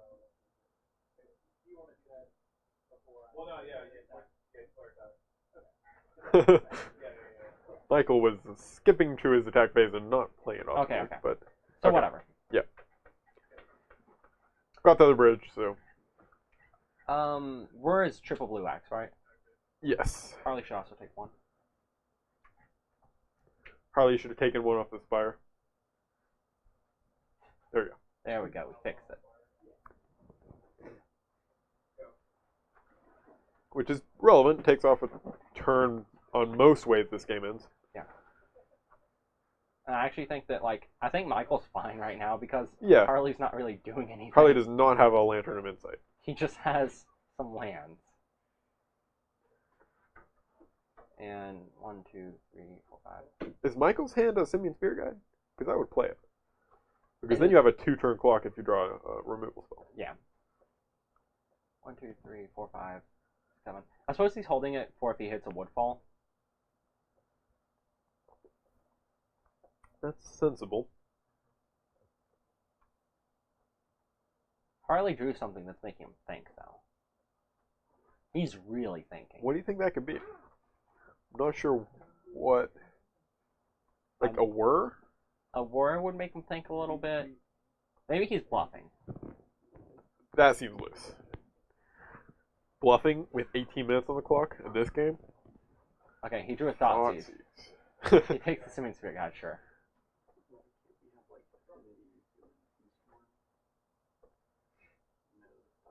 Hey, look. It's a Woodfall Primus. He would have done it.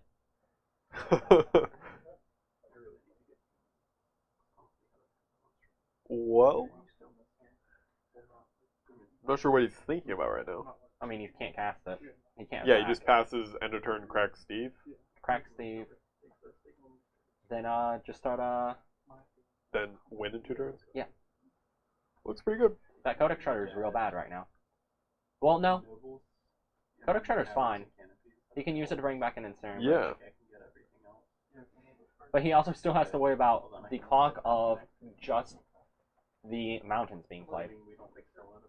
Remind me, because I should be able to. Wait, hit me up a couple days beforehand just to make sure. Alright. So, Harley asking you if he's dead. He's probably not dead. yep, he should take 3 damage on end of turn. No, yeah, I bought a 4th expedition just to have it, so you're good there. Only did you drink that one taxes, but like the matching for mix. Yeah. The nobles are a Whittleness match. It's a Conflux, Modern Masters, Conflux foil, and a Modern Masters foil. Yep. So, Alright. Harley will be going down to 2 life, provided Michael doesn't draw a mountain. If Michael had played the Simian Spirit Guide, he would win this game. Yep. Right now. But Instead of in a turn. The new RTP key promo. Now I kind of want to go 2-2 judge RTP. destroy the Ensnaring Bridge, get him for 2, Harley's at 2.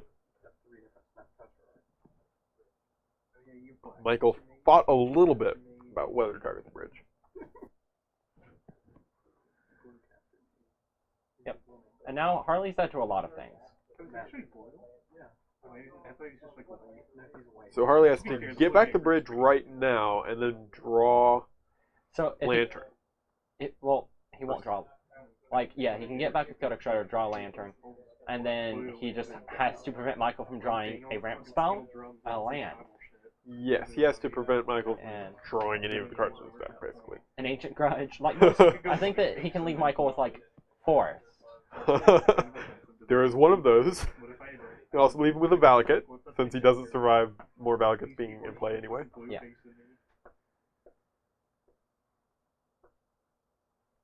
Alright, so instead put it on top with the Academy Ruins and just accepted the fact that he cannot win if Michael is able to...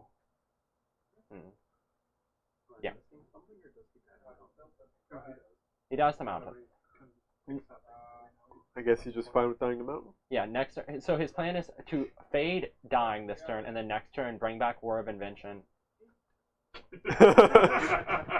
and lose. There you go. Alright, You're on Michael's now? Yeah. so that was neat. I enjoyed it. So now, we are going to see Dredge versus Lantern, is that correct? No. Or Dredge versus Control. Dredge Jace versus Jace guy, okay. Jace Guy doesn't feel as abysmal. Do you have more Graveyard Hate? I guess you have the Supreme Verdicts. You have Path Exiles. And Path Exiles, they're pretty good. Ready to watch me get 2-0. Oh yeah, you're gonna get 2-0, but like, it's fine. And then Michael versus Corey. And that looks like correct sideboarding from, not Andrew, from Michael there. Yep. Boarding in the relevant cards, taking out the irrelevant ones. Do we have their deck list currently on the thingy? Okay. No, it's not going to be Mardu versus Jeskai. It's going to be Jeskai versus Dredge. And then it'll be And then it will be Teamer versus Lantern. Lantern lost. Lantern lost. It'll be Teamer. I just always assume Lantern wins. It'll be because Teamer it does that a versus lot. Escape Shift. Okay. So the things that make this matchup slightly better are that Sebastian has Path Exile and Path Exile. That's about it. He's not running the Rest in Peace in a sideboard, so he doesn't really have any efficient Graveyard Hate. That's not great. Actually, looking at his build right now, it doesn't look great for him, honestly. Yeah, he just has Path, Wrath, and Explosives. And those are the relevant cards. Yeah. So Not going to see the power of Jace in this game. Not or going to see the match. power of Jace. And his win condition Is is Jace? kind of medium. His win condition is Snapcaster Mage plus Bold Effects, and then also Jace, and maybe the Secure the Waste. Yeah. Yeah, those are slow win conditions for this kind of matchup. Yeah. Because in most games, Andrew will just keep putting on pressure every turn. Yep. And keep recurring it. It's pretty impossible, given the card Sebastian has, to grind out the Dredge player. Yeah. So I don't like his odds. I do think that it's possible that the control decks might shift in a way that brings it back to Dredge not being great there. Because right now, there's just not very much efficient Graveyard Hate from any of the control decks, which is why decks like this can become a thing. But with Warrior's Vengeance picking up in popularity, this is probably going to pick up in popularity. And a couple other graveyard strategies might pick up in popularity. At that point, I could certainly see Rest in Peace and cards like that coming back into the limelight. Corey's been just getting played more? Yeah. Did it, like, top 8 some events or something? It didn't top any events. Well, no, it top 8 at the GP. Like, literally this weekend. I did not notice. It made top 4. Alright. And it would have won the semis, but it just kind of, like, drew poorly.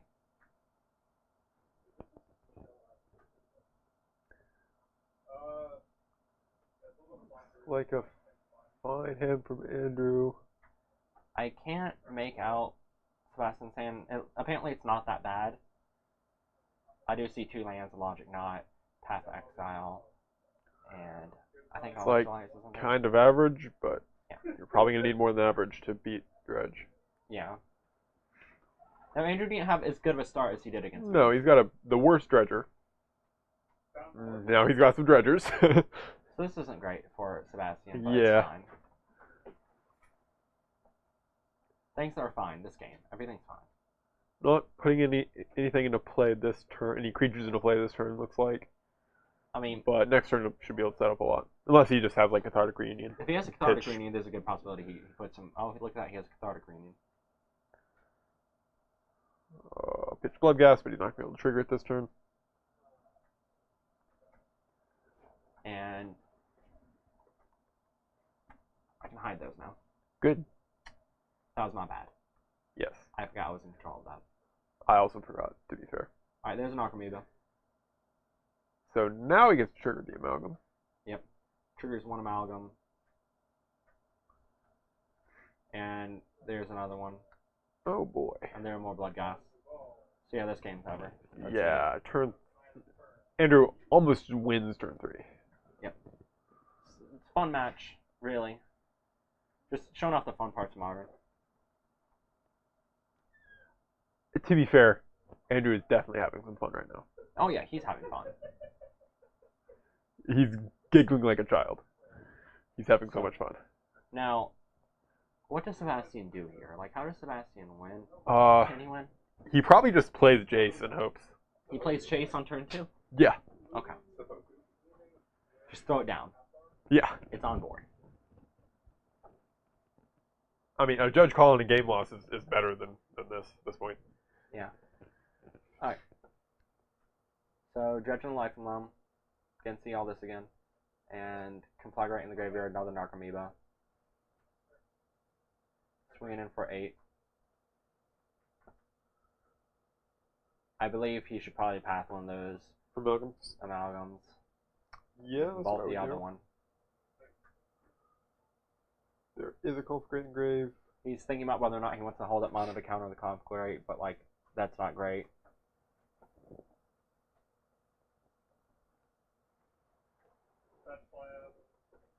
Andrew opting not to go for the Conflagrate right now because Sebastian held up the mana. He has not played a land yet. It's turn 3. He's gonna play a fetch land, get back his Bloodghast on the end of Sebastian's main phase 2.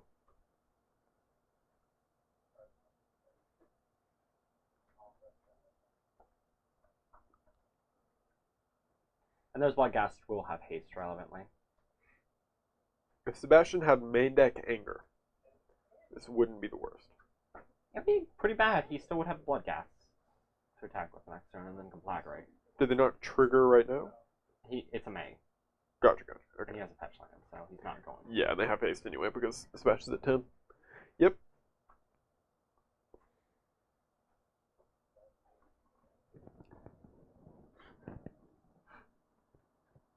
Literally no one can stop you. You have Jace. Like, Jace is unstoppable. Banned in Modern. No more.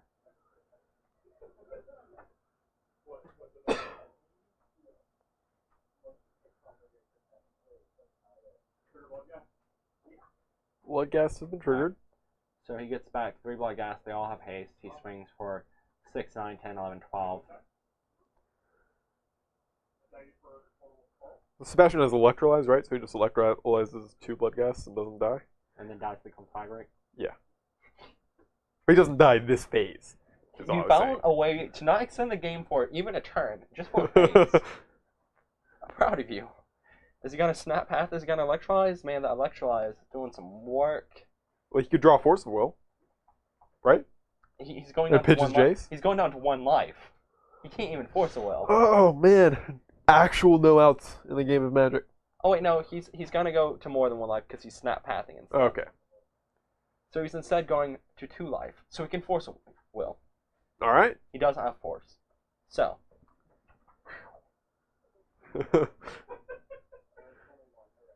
Yeah, Andrew really having fun. Sebastian really not. yeah.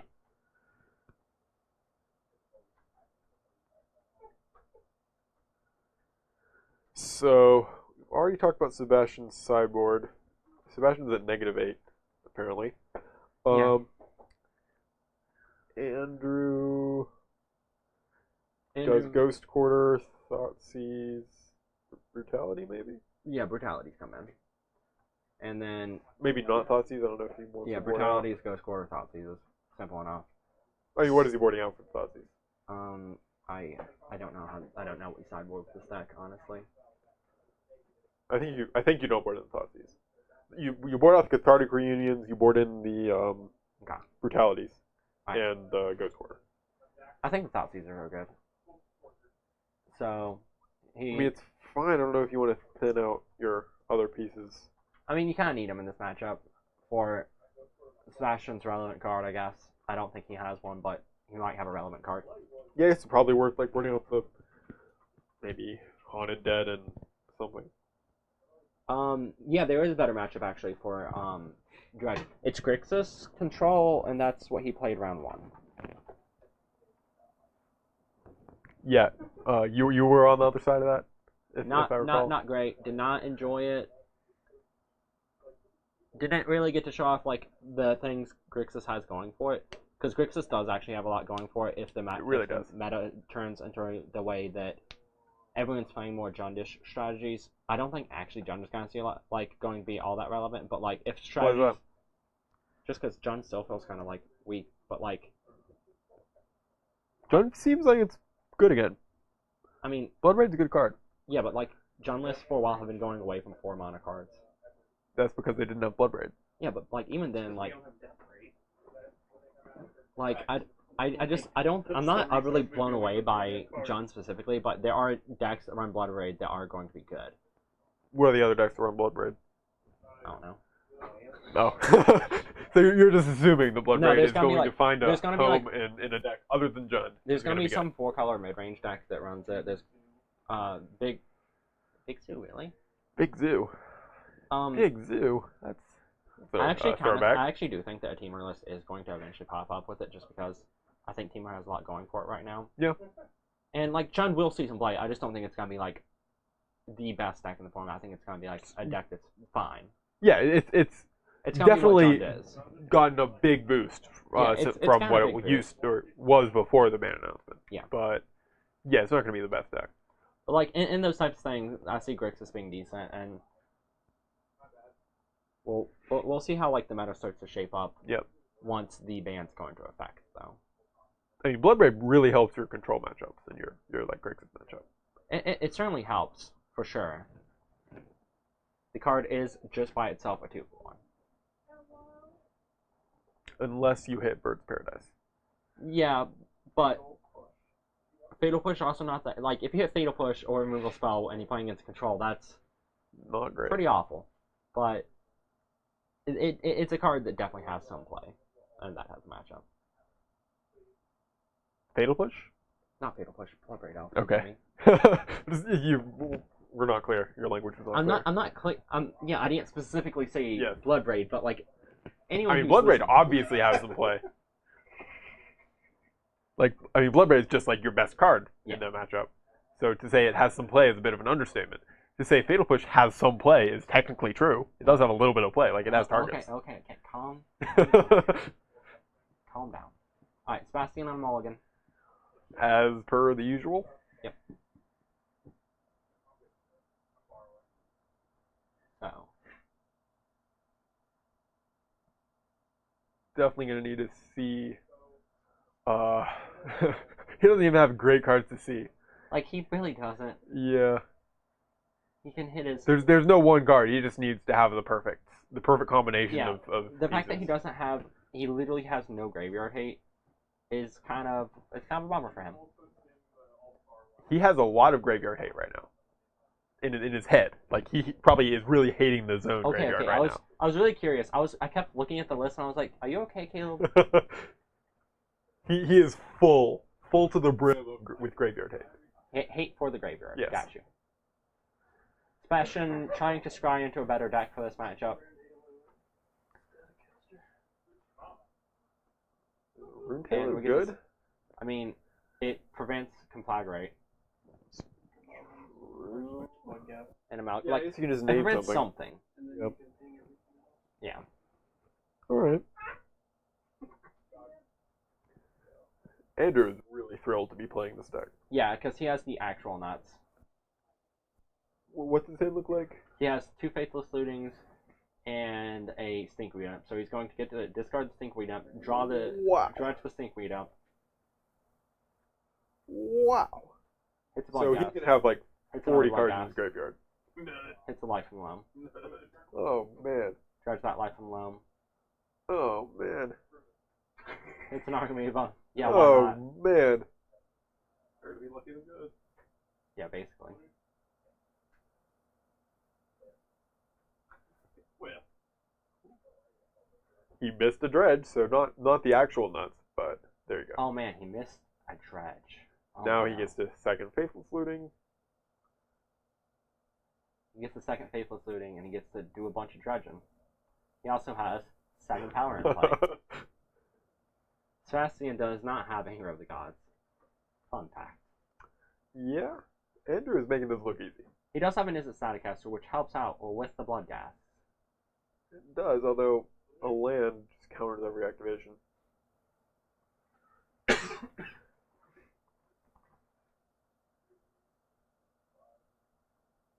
Alright, 5 more. And Weren't amazing dredges? they weren't amazing, A lot of lands. but he still has a lot going on, and it's like, Yeah. Sebastian can't stop him because his deck has just nothing that targets the graveyard. He also can't play Izzet Staticaster. He can't play Celestial Purge. Which, not very good. Not good at all. come Yet, back to the juggling. this is exactly the kind of game and matchup that Hey, look, it's makes you understand why some of the pros are less enthusiastic about Modern. Just because, I mean, this could very well be a fine 75 for Sebastian to take to a tournament or So to the thing stream, but he just has no chance against He the doesn't strip have deck. graveyard. He doesn't respect the graveyard. He does not deserve to win. If he deserves shame, He can't respect everything. you is the respect thing. Graveyard. You never not respect the graveyard. Alright. So there's an argument going on from Harley, you can't hear it. Harley's saying that Sebastian deserves to lose because he's not packing the graveyard hate. But to be fair, no one's currently really packing in graveyard I hate. am. No one asked you, Harley. Every day. Michael, is the graveyard hate in that sideboard? In the deck I gave you. Spoiler alert, yes. So, So we all know Harley is just on We're top of going- the format, we're knows going- exactly what he's doing. we're going to see, there will be, I think Graveyard Hate will see a resurgence just because Oh yeah. the check to Jace decks is going to be decks like this, and people are going to try to check these decks, and so it's going Yes. to become a whole thing of like early in the format, each deck trying to check each other deck. It's a lot like what happens with Judge and Legacy. People play down for each other, and then people play dredge. Staticaster is pretty good here.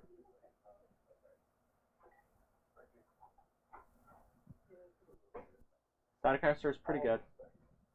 So, is he could just kind of block the Blood Gas and ping the Narcomoebas? That makes sense. Thinks Narcomoebas takes 2.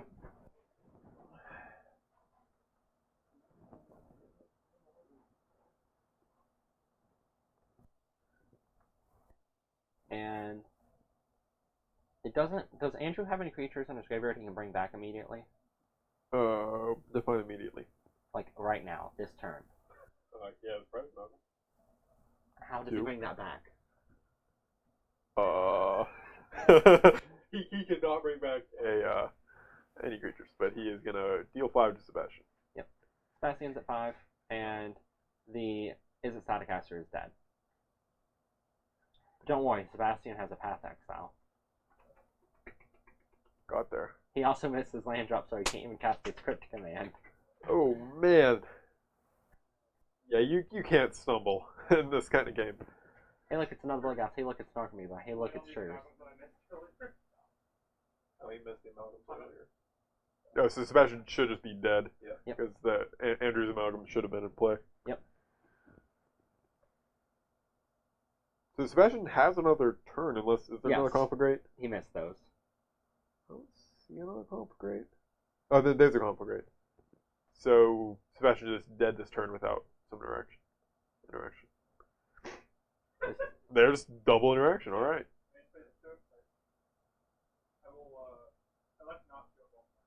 Andrew is choosing not to search, but he is going to cast Conflagrate for 5.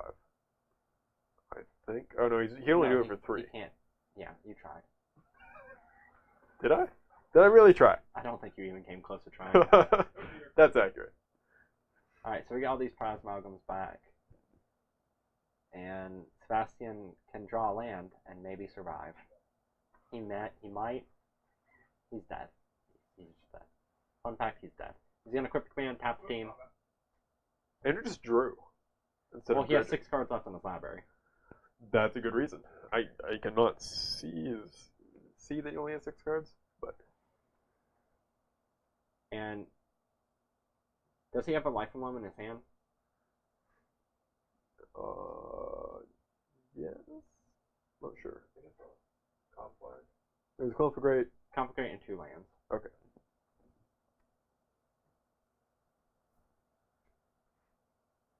So if Andrew only like he should have actually just dredged the life.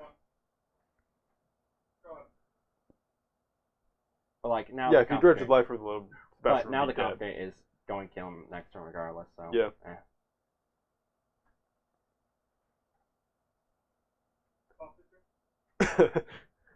Andrew casting cards that don't do anything. Alright.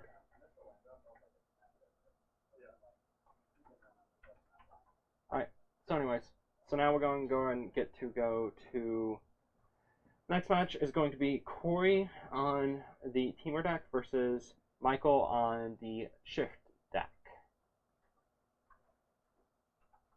Well, Escape Shift Breach deck. Yep. Breach Titan. He doesn't even play the board. Sorry, princess. Don't make me hurt you. That match was not as close as your match with Dredge. Was my match close? It was closer than that. Boy, I don't think you know what close is. There's a gradient of close. Yes, both were not close, but within not close, there's still room to be a little closer. 3 searchable extractions. But Your match was closer than that match. That match was not remotely close. Grixis. But the thing is, I'm mulligan 6 game 2 and only had 2 lands and no graveyard, right? So you know. Limited amount of what I can do. Alright. So now Coy's going ahead and handling some things on the computer side of things, and then he's kind of running there, and we're going to get to see the Teamer versus Escape Shift shenanigans. Which should be fun. Kind of. I guess it's fun. Do we consider that fun? Are you having fun? Yeah, it seems reasonably fun. I mean, Teamer doesn't have a ton of interaction with Escape Shift. None at He's all. got like Molten Rains on the sideboard. Bam, nailed it. He has 4 Cryptic Mans. And This is We've the wrong got our we've got our decks flipped. that's the wrong deck. Sure is. Michael has. Wait, what? Okay, they're moving around. You don't have Michael back. I don't have Michael deck, that's right. So, alright. Corey has It's a mystery. nothing really main board. Nothing at all. He just has to hope to attack enough, Yep. which And is not ideal. he has 2 Molten Rains in the sideboard. Okay, so this is actually not interesting at all.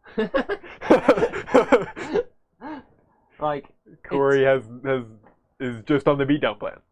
yeah, it's kind of a shame, like, because it would be neat to show off more, like, of the mid-range decks. Yes, there are going to be checks to those, but those decks will be checked by the other decks that are designed to, like, it's going to be an interesting thing. It would have been neat to have, like, more of the showing off the new cards, but new cards in air quotes, because they're not new.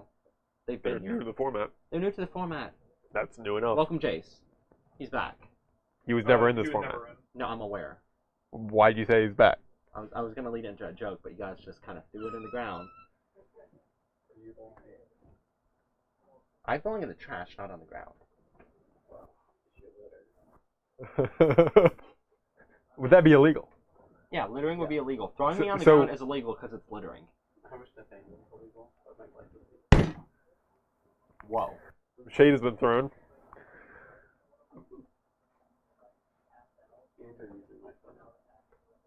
Sean White, Wines, Gold. What? That wins. This is Olympics. Yeah, I think that someone in the Olympics Doesn't won. Sean Wright have like a PS2 game where he's like skiing? I or have no something? idea. Can we like play that game on the stream? It is Olympics. Okay, yeah. So we're Okay. gonna. All right. So next week we're not gonna play Magic. We're gonna play Sean White's dumb PS2 game. I'm pretty sure I actually own it. I have it at home. We will play it. I own 1080 snowboarding for PC. It's slightly easier. I It think. doesn't have Sean White's name, but like it's got Sean White Okay, in it. but do you know what my game has? Sean White's name on it, and you know what's on the box that I own? It's Sean White. You guessed it. I think we are not going all the way until we bring some snowblowers down here and I'm just gonna get some actual snowboarding going We're on. going all the way until we bring you Sean White. I'm literally. As soon as I get off tonight, I'm gonna go call Sean White. I'm like, You Sean have his White. number? I have his number. All right. Where do you think I got the game from? I got the game from Sean White. The boy was desperate to sell his game. But I have a family to feed. I can't keep feeding him snow. Meanwhile, we have a turn 1 suspended ancestral vision. That card's pretty strong in this matchup. Yeah, I mean it'll resolve, but will it matter? And then a turn 2 tap land. He's gonna play a turn 4 Blood Braid out. Oh man. Michael might win on turn 4. Oh man. Not looking great. Does Michael have the pieces in his hand to win? It should have Soon. been Cascade versus Jeskai, but no. I wanted it to be. I wanted it to be like an 8 days final. It's not 8 days though. It's like 5 days final. Is that one of those summoners pack? He's definitely playing 3. Yeah. Okay. 3 what? Someone was asking whether or not, not in chat. Someone here was asking how many Jace's Corey was on it. He's on 3. Yeah. Corey's on 0 counter magics in the He has main Cryptic Command. Cryptic Command. Right? Doesn't he have Cryptic Command? Do we see a Cryptic Command there, Caleb? I You see wish that I saw a Cryptic Cryptic Command. You see that Mendelian? His previous version of the deck had Cryptic Command, I think. But Did he not Steven? he did not see one and stuff. Which is a misstep because They missed up span. Yeah, not legal. it might be legal next rotation. No, well, I doubt that. I would like to use a mental misstep format. Do you know how fun that would be? Well, no, because if they It's no ban. Well, I mean, we'll have mental missteps on camera next week, probably. Yeah. Oh yeah. I assumed we were. I heard a lot of talking about it. I'll build 2 decks. You'll build 6 stacks. I'll build 3 decks. Alright. So Michael just has 2 Steves, but his hand is Simian Spirit Guide, and it looks like Summoner's Pact. So he does prem time next turn. Could have been this turn, right? He'd be in touch with Steve, Yeah. He could I guess have- he didn't know he had the second Spirit Guide. You start the hand with the coin. Alright, so Jace, do it. Are we gonna? Which banned card are we gonna see? Or which think- no longer banned card? I think Blood Braid is your better play here. Oh yeah. Block with Steve, fetch. Do it. But like, I'm pretty sure Corey just loses this game. Oh yeah? Like, You think? I'm- great. I'm not a Magic the Gathering specialist. But if I were, Are you a specialist in anything other than Magic the Gathering? Like, And or if you're a outside of specialist Magic- in anything, it would be Magic, right? I I'm would be making really bad puns at this point. I'm a pretty big pun man. I know a lot of puns. I specialize in puns.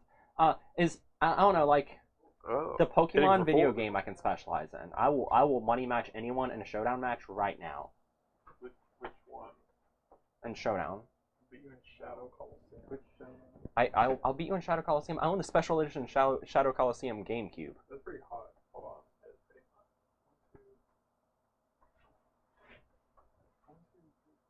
I don't think you need to touch this.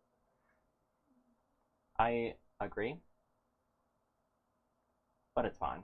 Is it? No, it's Gruel. It's not, is it? How do you guys? That was a decent pun, by the way. Hmm? That was a decent pun. The first posted an update grid system. I'm not disappointed in that pun. Okay. He's on 3 search, 4 Jace. Okay. So So- this is looking great. He has 4. So now he has 4 mountains, You can get either 2 mountains, a Valakut, and a mountain. Looks like he's getting at least 1 mountain, and then deciding what to do with the other one. I think he has a fetch. He has fetch land in hand, which means this land will be able to deal 6 damage, divide it into 3. So he's essentially going to get to cast 2 bolts. You can kill the creatures Corey has in play. You can start pressuring Corey's face. He has a lot of options here. I like. Ooh, do we bet if he forgets the pack trigger? You can. You can. Not regular, are you? Yeah, but the phrase "forget it" means he doesn't remember that he has to pay for it. So he can certainly forget it. He just won't lose the game. One can forget it without losing the game. I think if he forgets it, he loses. I think that. I mean, the odds are already so much in his favor that we can give him the one Hey, you chance see those? to mess it up. You see that 4 mana right now? He has it. Ah. I was not going to bet against Michael. I believe in my boy Michael. No, Michael's pretty upset. I just wanted to see it happen. He's just too heads up too many games, which is his downfall. Alright, so. Coy's thinking. He's like, man, this matchup's bad. Jace. He did just get to draw 3 cards for 0 And the mana. thing is, I think that this deck actually has potential in these matchups eventually. It's just that you have to actually, like, it's going to take a lot of going through the drawing board, in my opinion. Yeah, the only interaction your deck has access, your colors have access to for this kind of matchup is counter magic, and that's not exactly a combo with Bloodbraid. No, it's not.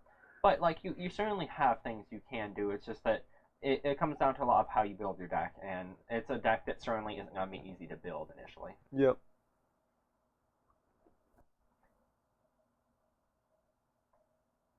Coy's in the tank.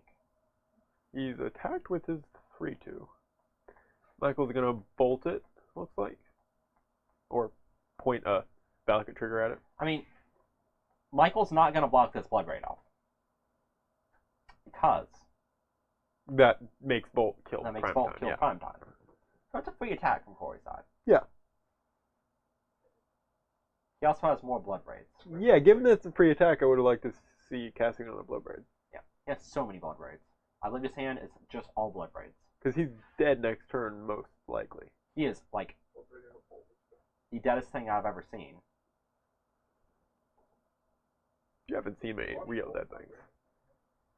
I've seen, like, he's almost as dead as my will to live. He's not dead. He's not dead playing. How can a will does not have life in the first place? You're correct, it doesn't. Okay. No, he's not dead. Well, he's still not dead.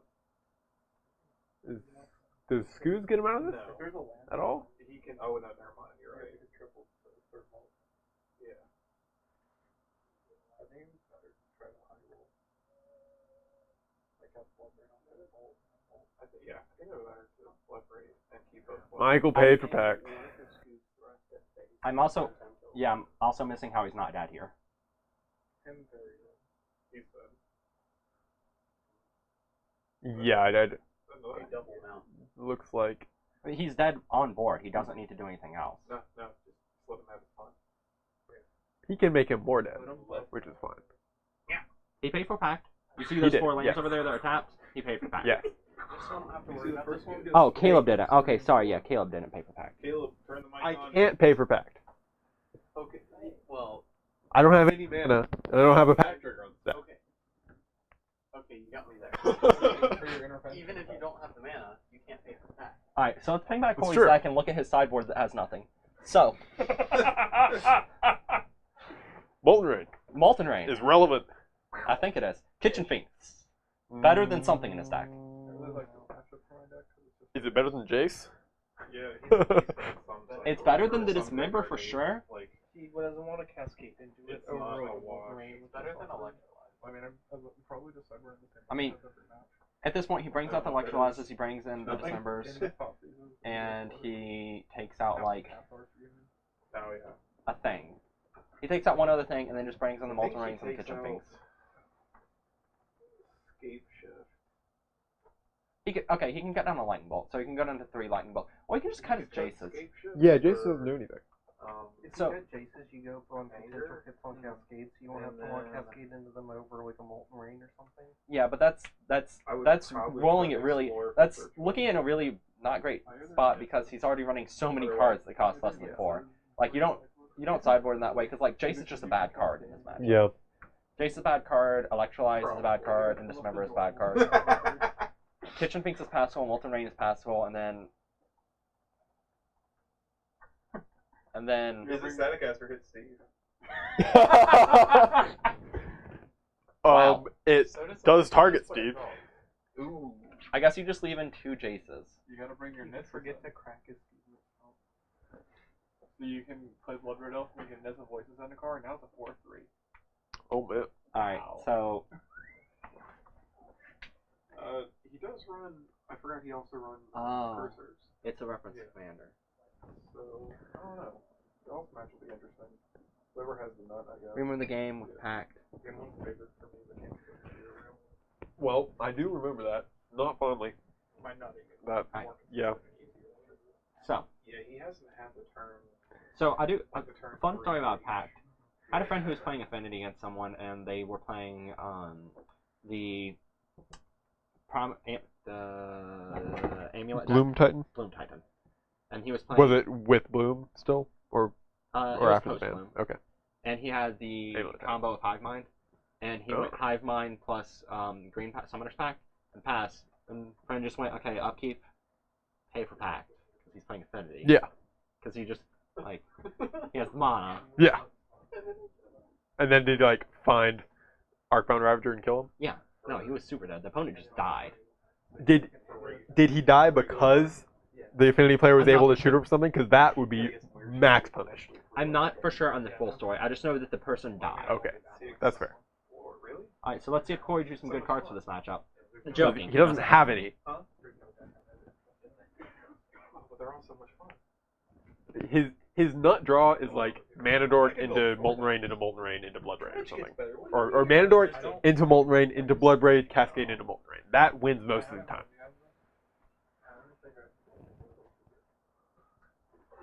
That deck is really good. Yeah, no ban.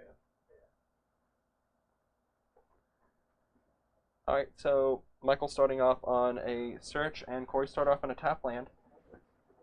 I'd like to see a Mana Dork on turn 1 from Corey, one of these games. I think that is the thing that gives him I mean, we're already out of games for that.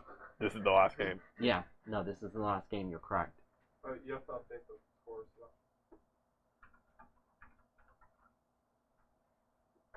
Okay. Updated score. And a bear. We got a Scoose. Boy, that card's slow. That is true. We're gonna have to play full of permanents in the same way, just he doesn't have a great risk. Alright, so. Spirit Guide, Summoner's Pact. And another card I can't make out in Michael's you guys hand. asked me for these lists like an hour before I'm supposed to be here, and I gotta go to Parnell's. I'm sorry you can't multitask. I did multitask. Alright, so. Plays Valakut, passes. He did not. Wait. What's your question? Oh, never mind. Okay. I know what Explore does. I now figured out What does Explore does. do? It lets you play an additional land that turn, and you draw a card. And you get a draw card. Yes. Plays land 5. Pack. With Spirit Guide. Yep. Ooh, Corey.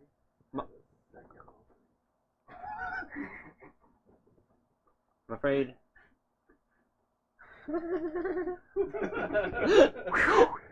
To be fair, Explorer's only played in one modern deck, and I do know what it does. It's played in multiple modern decks. What's the other one? It's the other version of Scape Shift. That's still They Scape don't Shift. run. Merfolk plays Explore. You gotta explore the format more. It plays. Merfolk plays cards with the Explore keyword. That is not the card Explore, you doofus. There is the word explore in the deck. That doesn't mean it plays Explore.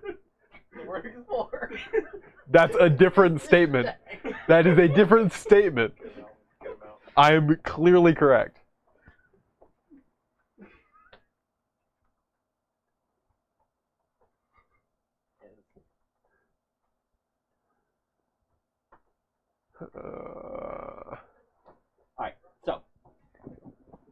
So Corey has been really putting the beatdowns on Michael this game. Like, really applying a lot of pressure. Yep, applying so much pressure has been applied. Like, Michael right now sweating. Oh, we got it. Oh, thank you, Christ. He got the breach. I was worried that Michael wasn't far enough ahead. We can coin a breach out. I actually don't. No, he still has land drop. Yeah. Or see, his land drop and a. Oh, they can Just clear like play. Yeah, he could just cast it, which I think is safer, because I don't think he has a way to deal with it. That's not even an accurate deck name whatsoever.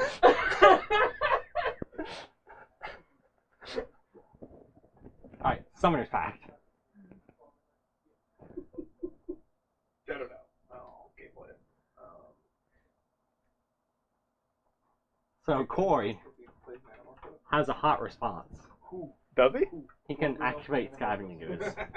Oh man, that is really good. That is a great way to clutter the stack with meaningless effects.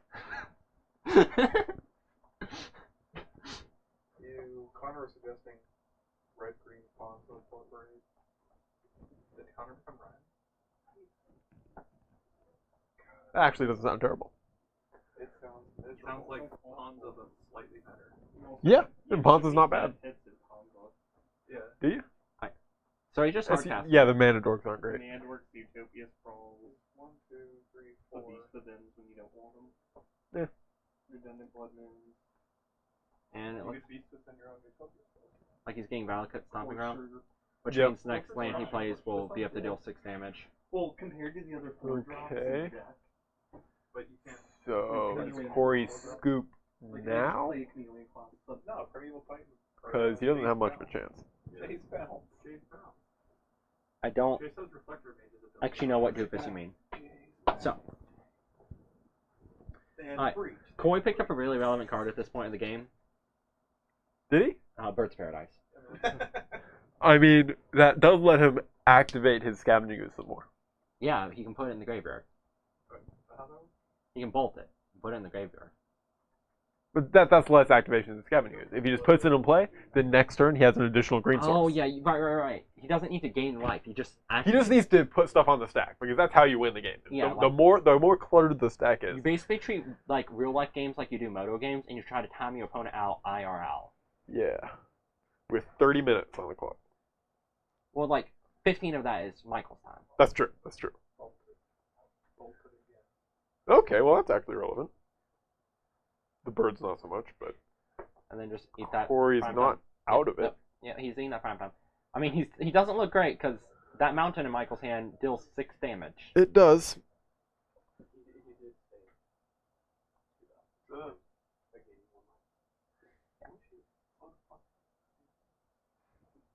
His hand right now has a Summoner's Pact, a Through the Breach, and a Steve. Breach Steve. He doesn't have mana to breach Steve. But With the trigger on the stack. Breach Steve. so Corey's taking 3, his Scavenging Ooze is dying, and next turn Michael is going to be dealing a lot of damage. he can't And by that I breach mean lethal damage. Yeah. yeah, because he can breach Steve next turn again. Like, he can pack for Steve and breach it for lethal. Because 2 Steves put them to. What is that green card? Was that Omen? That green card is Summoner's Pact. It's pack for reason. He has legal damage. Ooh, blood for now, huh? Yeah, then he So Bloodbraid puts a lot of pressure on Michael here. Yeah, Blood If Rage, he like, Bloodbraids into Molten Rain, he puts Michael to 8 and kills the Valakut. Yeah. That doesn't matter. I mean, it doesn't It matter, means he can't breach Steve. but so what does he have? Blood Rage. Molten Rain. Oh my god! he called it. Oh! Shock him. Look at how excited he is. Connor's or Corey's like, I finally found a relevant card. Did he? It's a clearly relevant card. I think he's killing him. Yeah, he has breach. Yeah, if he doesn't breach, if he isn't packed for Steve, then he's dead. Like, he actually has to get prime time In now. response to this Molten Rain, you should have sacked the Steve. Yeah, it also just doesn't matter though. Because No, you get no, 2 Valkyries with the prime time and then sack the Steve. Yeah, no, I think you let the 3 come, or not, whichever's kind of like. Yep. Well, if you let the 3 come through, you breach in the Titan, you get 2 Valakut, you attack with the Titan, you get 2 mountains, sack Yeah. Steve, get 1 mountain, Yeah. that's 18. Yeah. I know. I mean, Just But getting the- 2 Valakuts and then 2 mountains on attack is lethal. Yeah, the prime time does the combat more damage. important- The prime time kills him. Yeah. You don't need can't the, you don't breach need Steve, though. You need overkill. There ain't no kill like overkill. It's way more than 18. Like, well, it's 18 with just it's Valakut 27 triggers. plus 6, it's 35. Yeah, but like, But just with the through the breach, just off of Valakut damage, he's going to deal 18 damage because he'll get Maybe 2 he'll just put Valakuts. it into play. Maybe he'll get one fall prime. So here we go. Steve, well, it's valid. You can't breach that. Oh, we're doing Explorer. Breach Don't Titan. explore. Explore for the Steve. God, I want this Steve. Through the breach, puts in the prime time. Prime time gets a Valakut and a Valakut, Or does it mount? Yeah. or just mountain. And then it's lethal. Oh, mountain. Oof, ow, my mouth. And Corey's So, scooping it up. unsurprisingly, Michael got there. TM. To the surprise of no one. So, going on He to had the the breach Steve line open. Andrew, Yeah. tell him to pile shuffle. So we're gonna go and go to the final match. It says 6 of 6, but it's actually gonna be 7 of 7. 7 of 6. It's gonna be 7 of 6. The secret. I do think Breach Titan's in a better spot right now than regular Scape Shift. I don't I know. think Like, it's been in a better spot for a while. I actually like regular Scape Shift right now more, just Yeah, because I like like it a lot. if everyone's switching over to this like controller mid-range game, having a deck that doesn't have just a card that can be completely dead like through the I think breach. it's also just like consistently a better deck, and if you want to play through the breach, you should play your shoulder hand. Yeah. Just play No. Yeah. The deck's like That's like his words. much better. That deck wins on turn 2. Yeah, it can win on turn Can 1. win. No, it just wins. It just wins on turn 2. You also get to play Chalice of the Void. Well, I guess you get that. This is supposed to Yeah. have more Chalice main. I didn't put him in there. You get Blood Moons. So we're about to see Dredge versus I get Breach Bod Shift, Choose Last correct? Reckoning. Yeah, man. This is probably going to be the most resistance Andrew has seen this. Yeah. This, Well, like he got paired against 2 control decks, and that's Yeah. basically what Dredge just preys on. Unless they have, graveyard. Unless they have Graveyard Hate, as keeps getting screamed behind me. Graveyard Hate being a thing that's just not showing up tonight. Yep. No one's playing it. Michael is. what I was playing this 3 graveyard Search hate Box does Michael I have? have a main deck bridge. Or not bridge, cage. What's up? What graveyard hate does Michael have in his Breach deck? He's got. There's 2 or 3 anger. There's 2 or 3 surgical. He has the cursors main to buy time.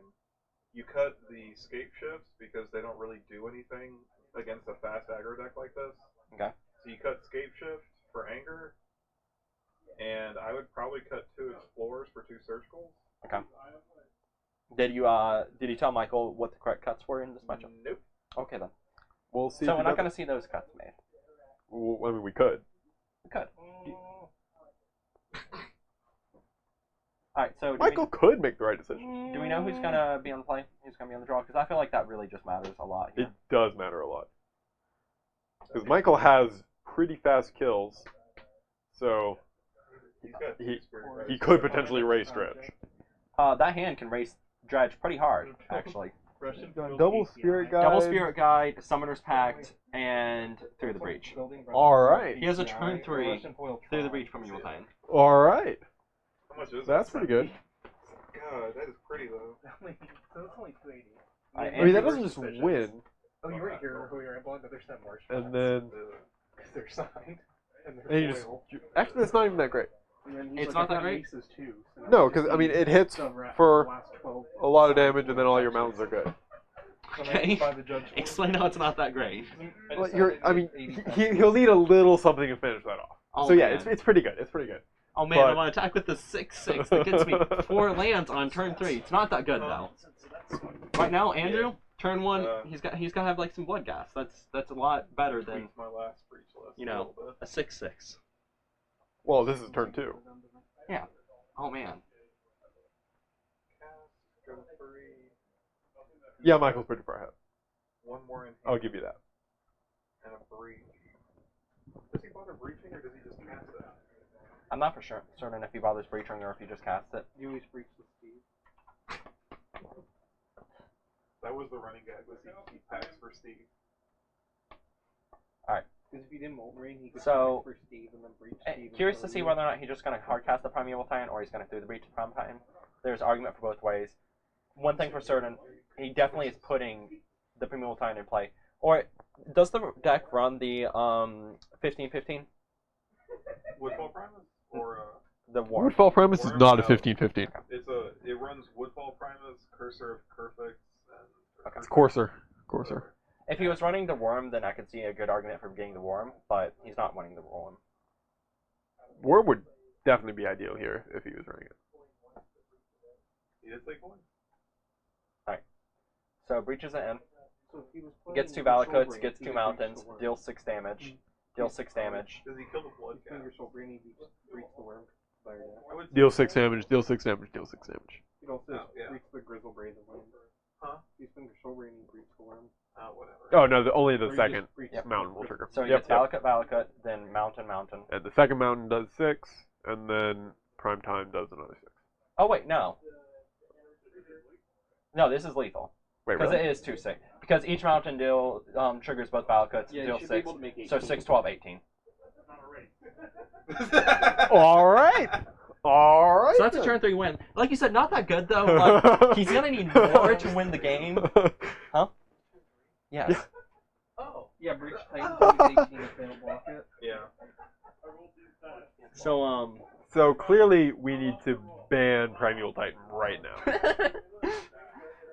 Alright, Watsy needs to hire us too, and we'll just like commentate every event and like every pro tour. Just be like, man, the opponent just said something busted. Banned. Yes. Puppets for the stream. Like banned in the middle of the event, which means people who have the card in their deck are Get dropped and disqualified disqualified. immediately. He does have the right 4 cards. I just don't know what he's taking out. I would oblige you, Michael, but unfortunately I do not have the authority. Oh, it's back to breach. Hi. Disappointing.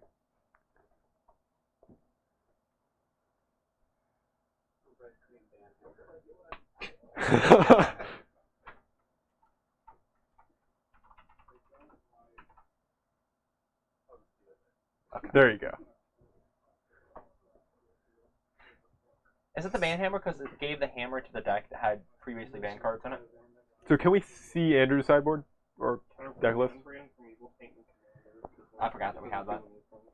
He's probably just bringing in the Thoughtseizes and the Collector Brutalities again. Because he has nothing else good. Yep. The Ghost Quarter. Oh yeah. Ghost that's Quarter's good. a card. He is taking out the scape shift. Ghost Quarter good because... Yeah, how good is Collector Brutality here? Collector Brutality, it's 2 mana draw. It's medium. It's Yeah. extraordinarily Super medium. medium. Yeah. To go up. We're not down to 18. He cut a Conflag, he cut some of his So, Dredge lands. When I played the Martineer, I put 3 times. So he did board in the brutalities. I'm pretty sure he did. I didn't see where he brought it. I did see Thoughtseize at the top, but I'm pretty sure he brought the Brutalities as well. Yeah, I mean, Michael has- Thoughtseizes Ghost Quarter is definitely correct. I don't know what the Michael has no brutality idea what to take out here. In hand, I know he has 2. is. He should just run 65 cards. And 64? Well, it looks like he is running 64 cards. Okay, Is he actually? I'm pretty sure he is. 2 brutalities now. Are you being serious? I mean, Mike, Because I was like holding the What's the? Michael, could you do me a favor? If you're running 64 cards right now, can you give me a thumbs up? Are you running 64 cards? Are you? Okay, no, we were just curious. We stopped paying attention.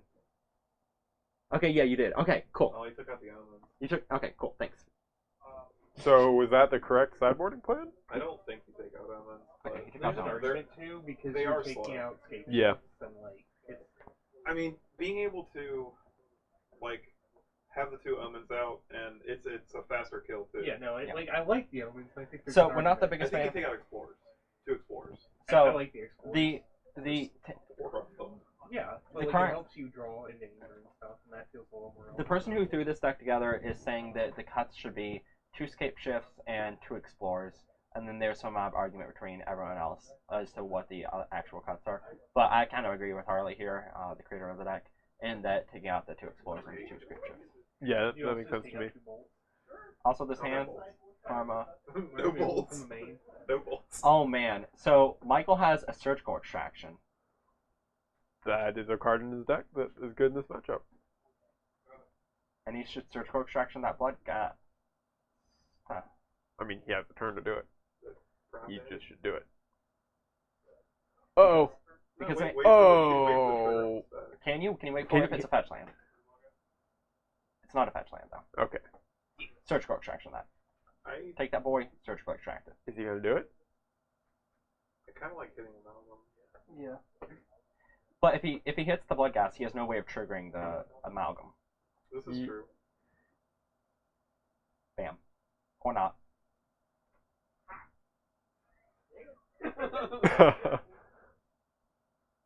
So I'm not the biggest fan of not just snapping up that surgical. Not at all. Yeah. That's why it's here. Instead, he's going to hit the plasmalgam, and I'm just not a big fan of taking the plasmalgam, mostly because with the blood gas gone, it becomes a lot harder to trigger the plasmalgam. Yeah.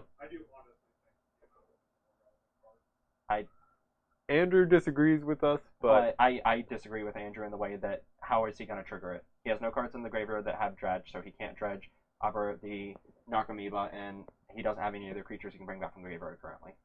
I think it's the fact that yeah, Michael turn. Amalgam's a 3/3 that can block. It's a versus- 3/3, but how is it getting it brought back? Right. The only way is Narcomoeba. Yes. And there's a Haunted Dead, but once again, both these things need to be dredged, and right now there are no dredge cards in the graveyard.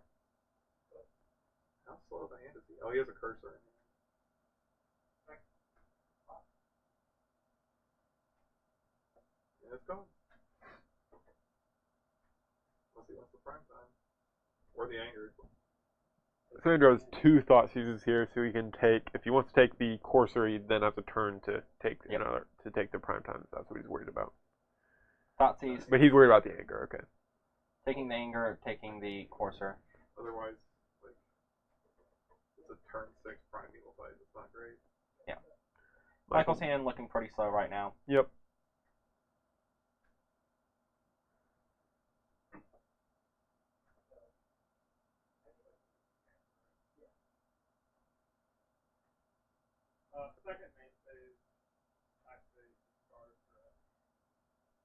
Andrew doing stuff in the second main phase, despite the fact that there are no prize amalgams to trigger.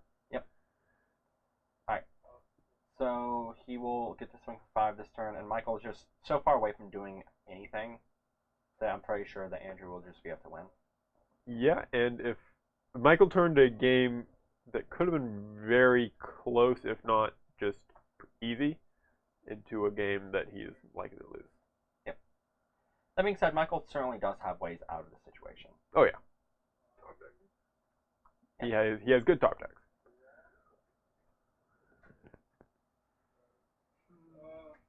Mostly he needs to hit through the breach pretty soon to be able to just OTK.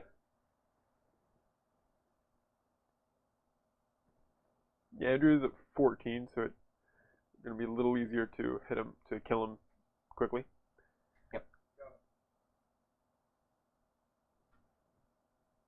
And that's not great. So if he's dead this turn, I'm pretty sure. Yes.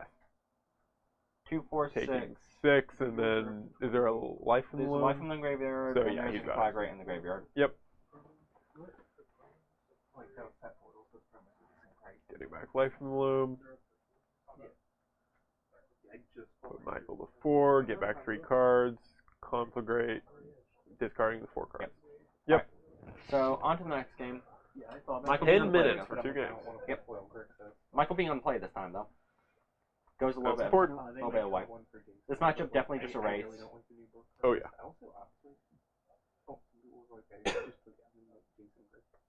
Yeah, both players hoping for as explosive of a start as they can get, plus maybe a thought seize from Andrew and some interaction from Michael. That being said, I do think that surgical extraction, blood gas, might have changed that game a lot. Oh yeah, the game looks totally different doing that. Andrew just doesn't do anything for 2 turns or something. It's like 4 cryptics, 4 cryptics. The whole point is like I can win game and succeed. So I mean, granted, Michael did not have a lot to capitalize on it, so Andrew was still just thought seizing away all his stuff. he doesn't, but like he eventually he has more time Yeah. to do something or something. So it was still, Andrew was still almost favored there just because didn't need much to get stuff going, whereas Michael needed to go a little faster, plus get a way to kill Andrew. Michael taking a mulligan, as per the norm.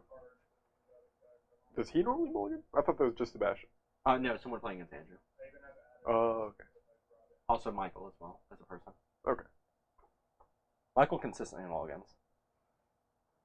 That boy ain't lucky. What's Andrew doing? He's also mulliganing, but he's throwing his cards on the ground first. All right. So Michael's hand, Simian Spirit God, Explore. Lands.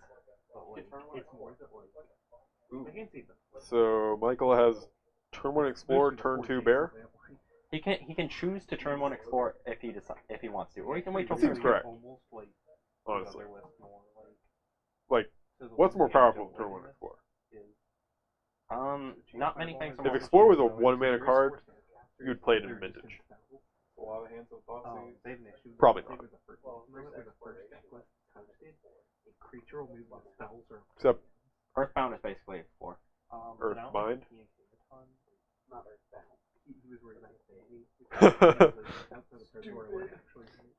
An Explorer or a Mana Monkey. Taking the Explore with the Thoughtseize. Alright, So Michael has nothing.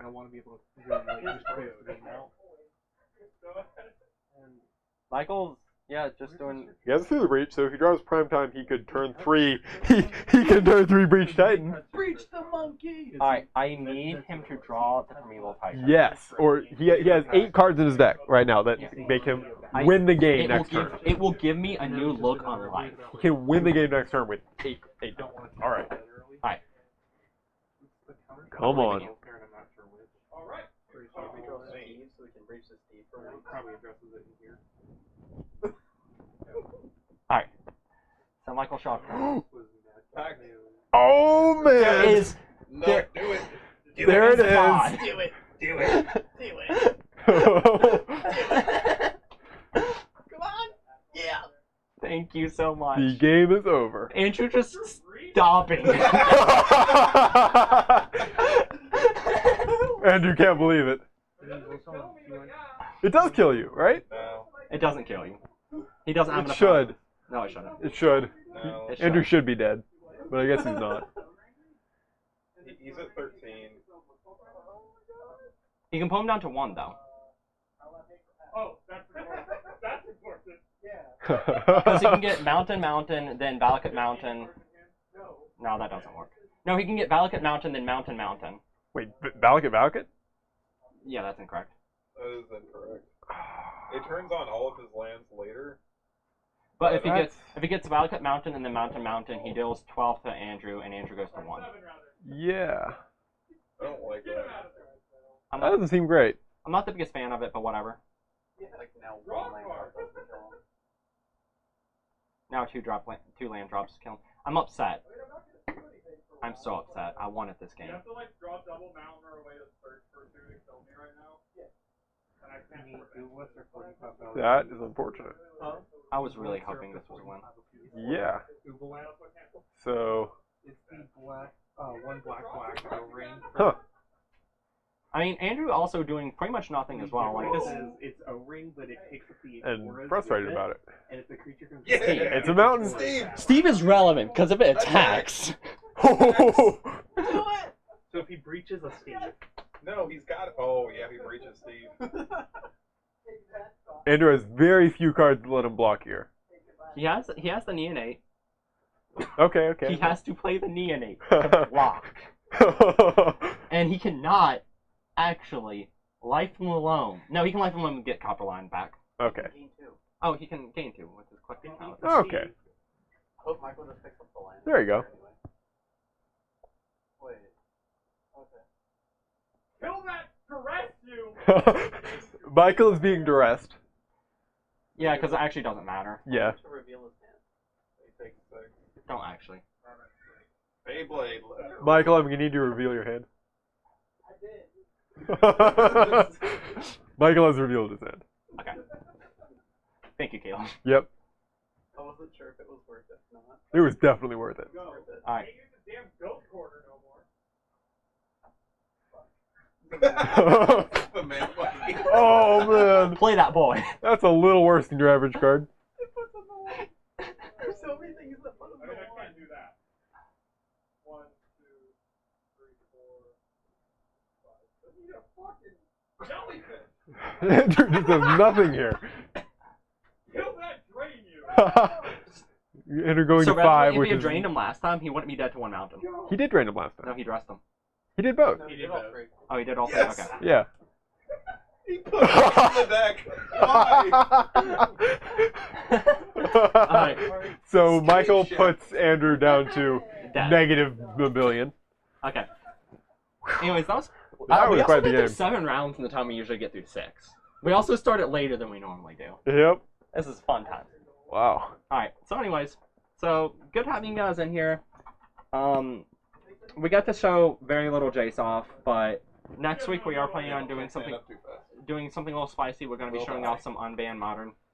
Well, This- no ban list modern specifically. No ban this list. is unbanned modern. This is unbanned. No ban list modern since there is going to be an open in Roanoke, which is admittedly a little bit away, but we get you off a spicy format. Everybody wants the And you know list. we are Really about the spicy spice. format. Everybody gets the list. We love the spice here. So anyways, here with the Spice Boys, it was good having you in. And honey wheat is a spice now.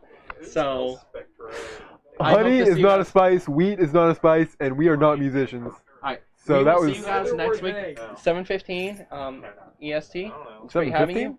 7:15? 7:15, 7:30. 7:30 is more 7:30. accurate. Anyways, All right. great having you guys in, and we'll see you next week. Get there.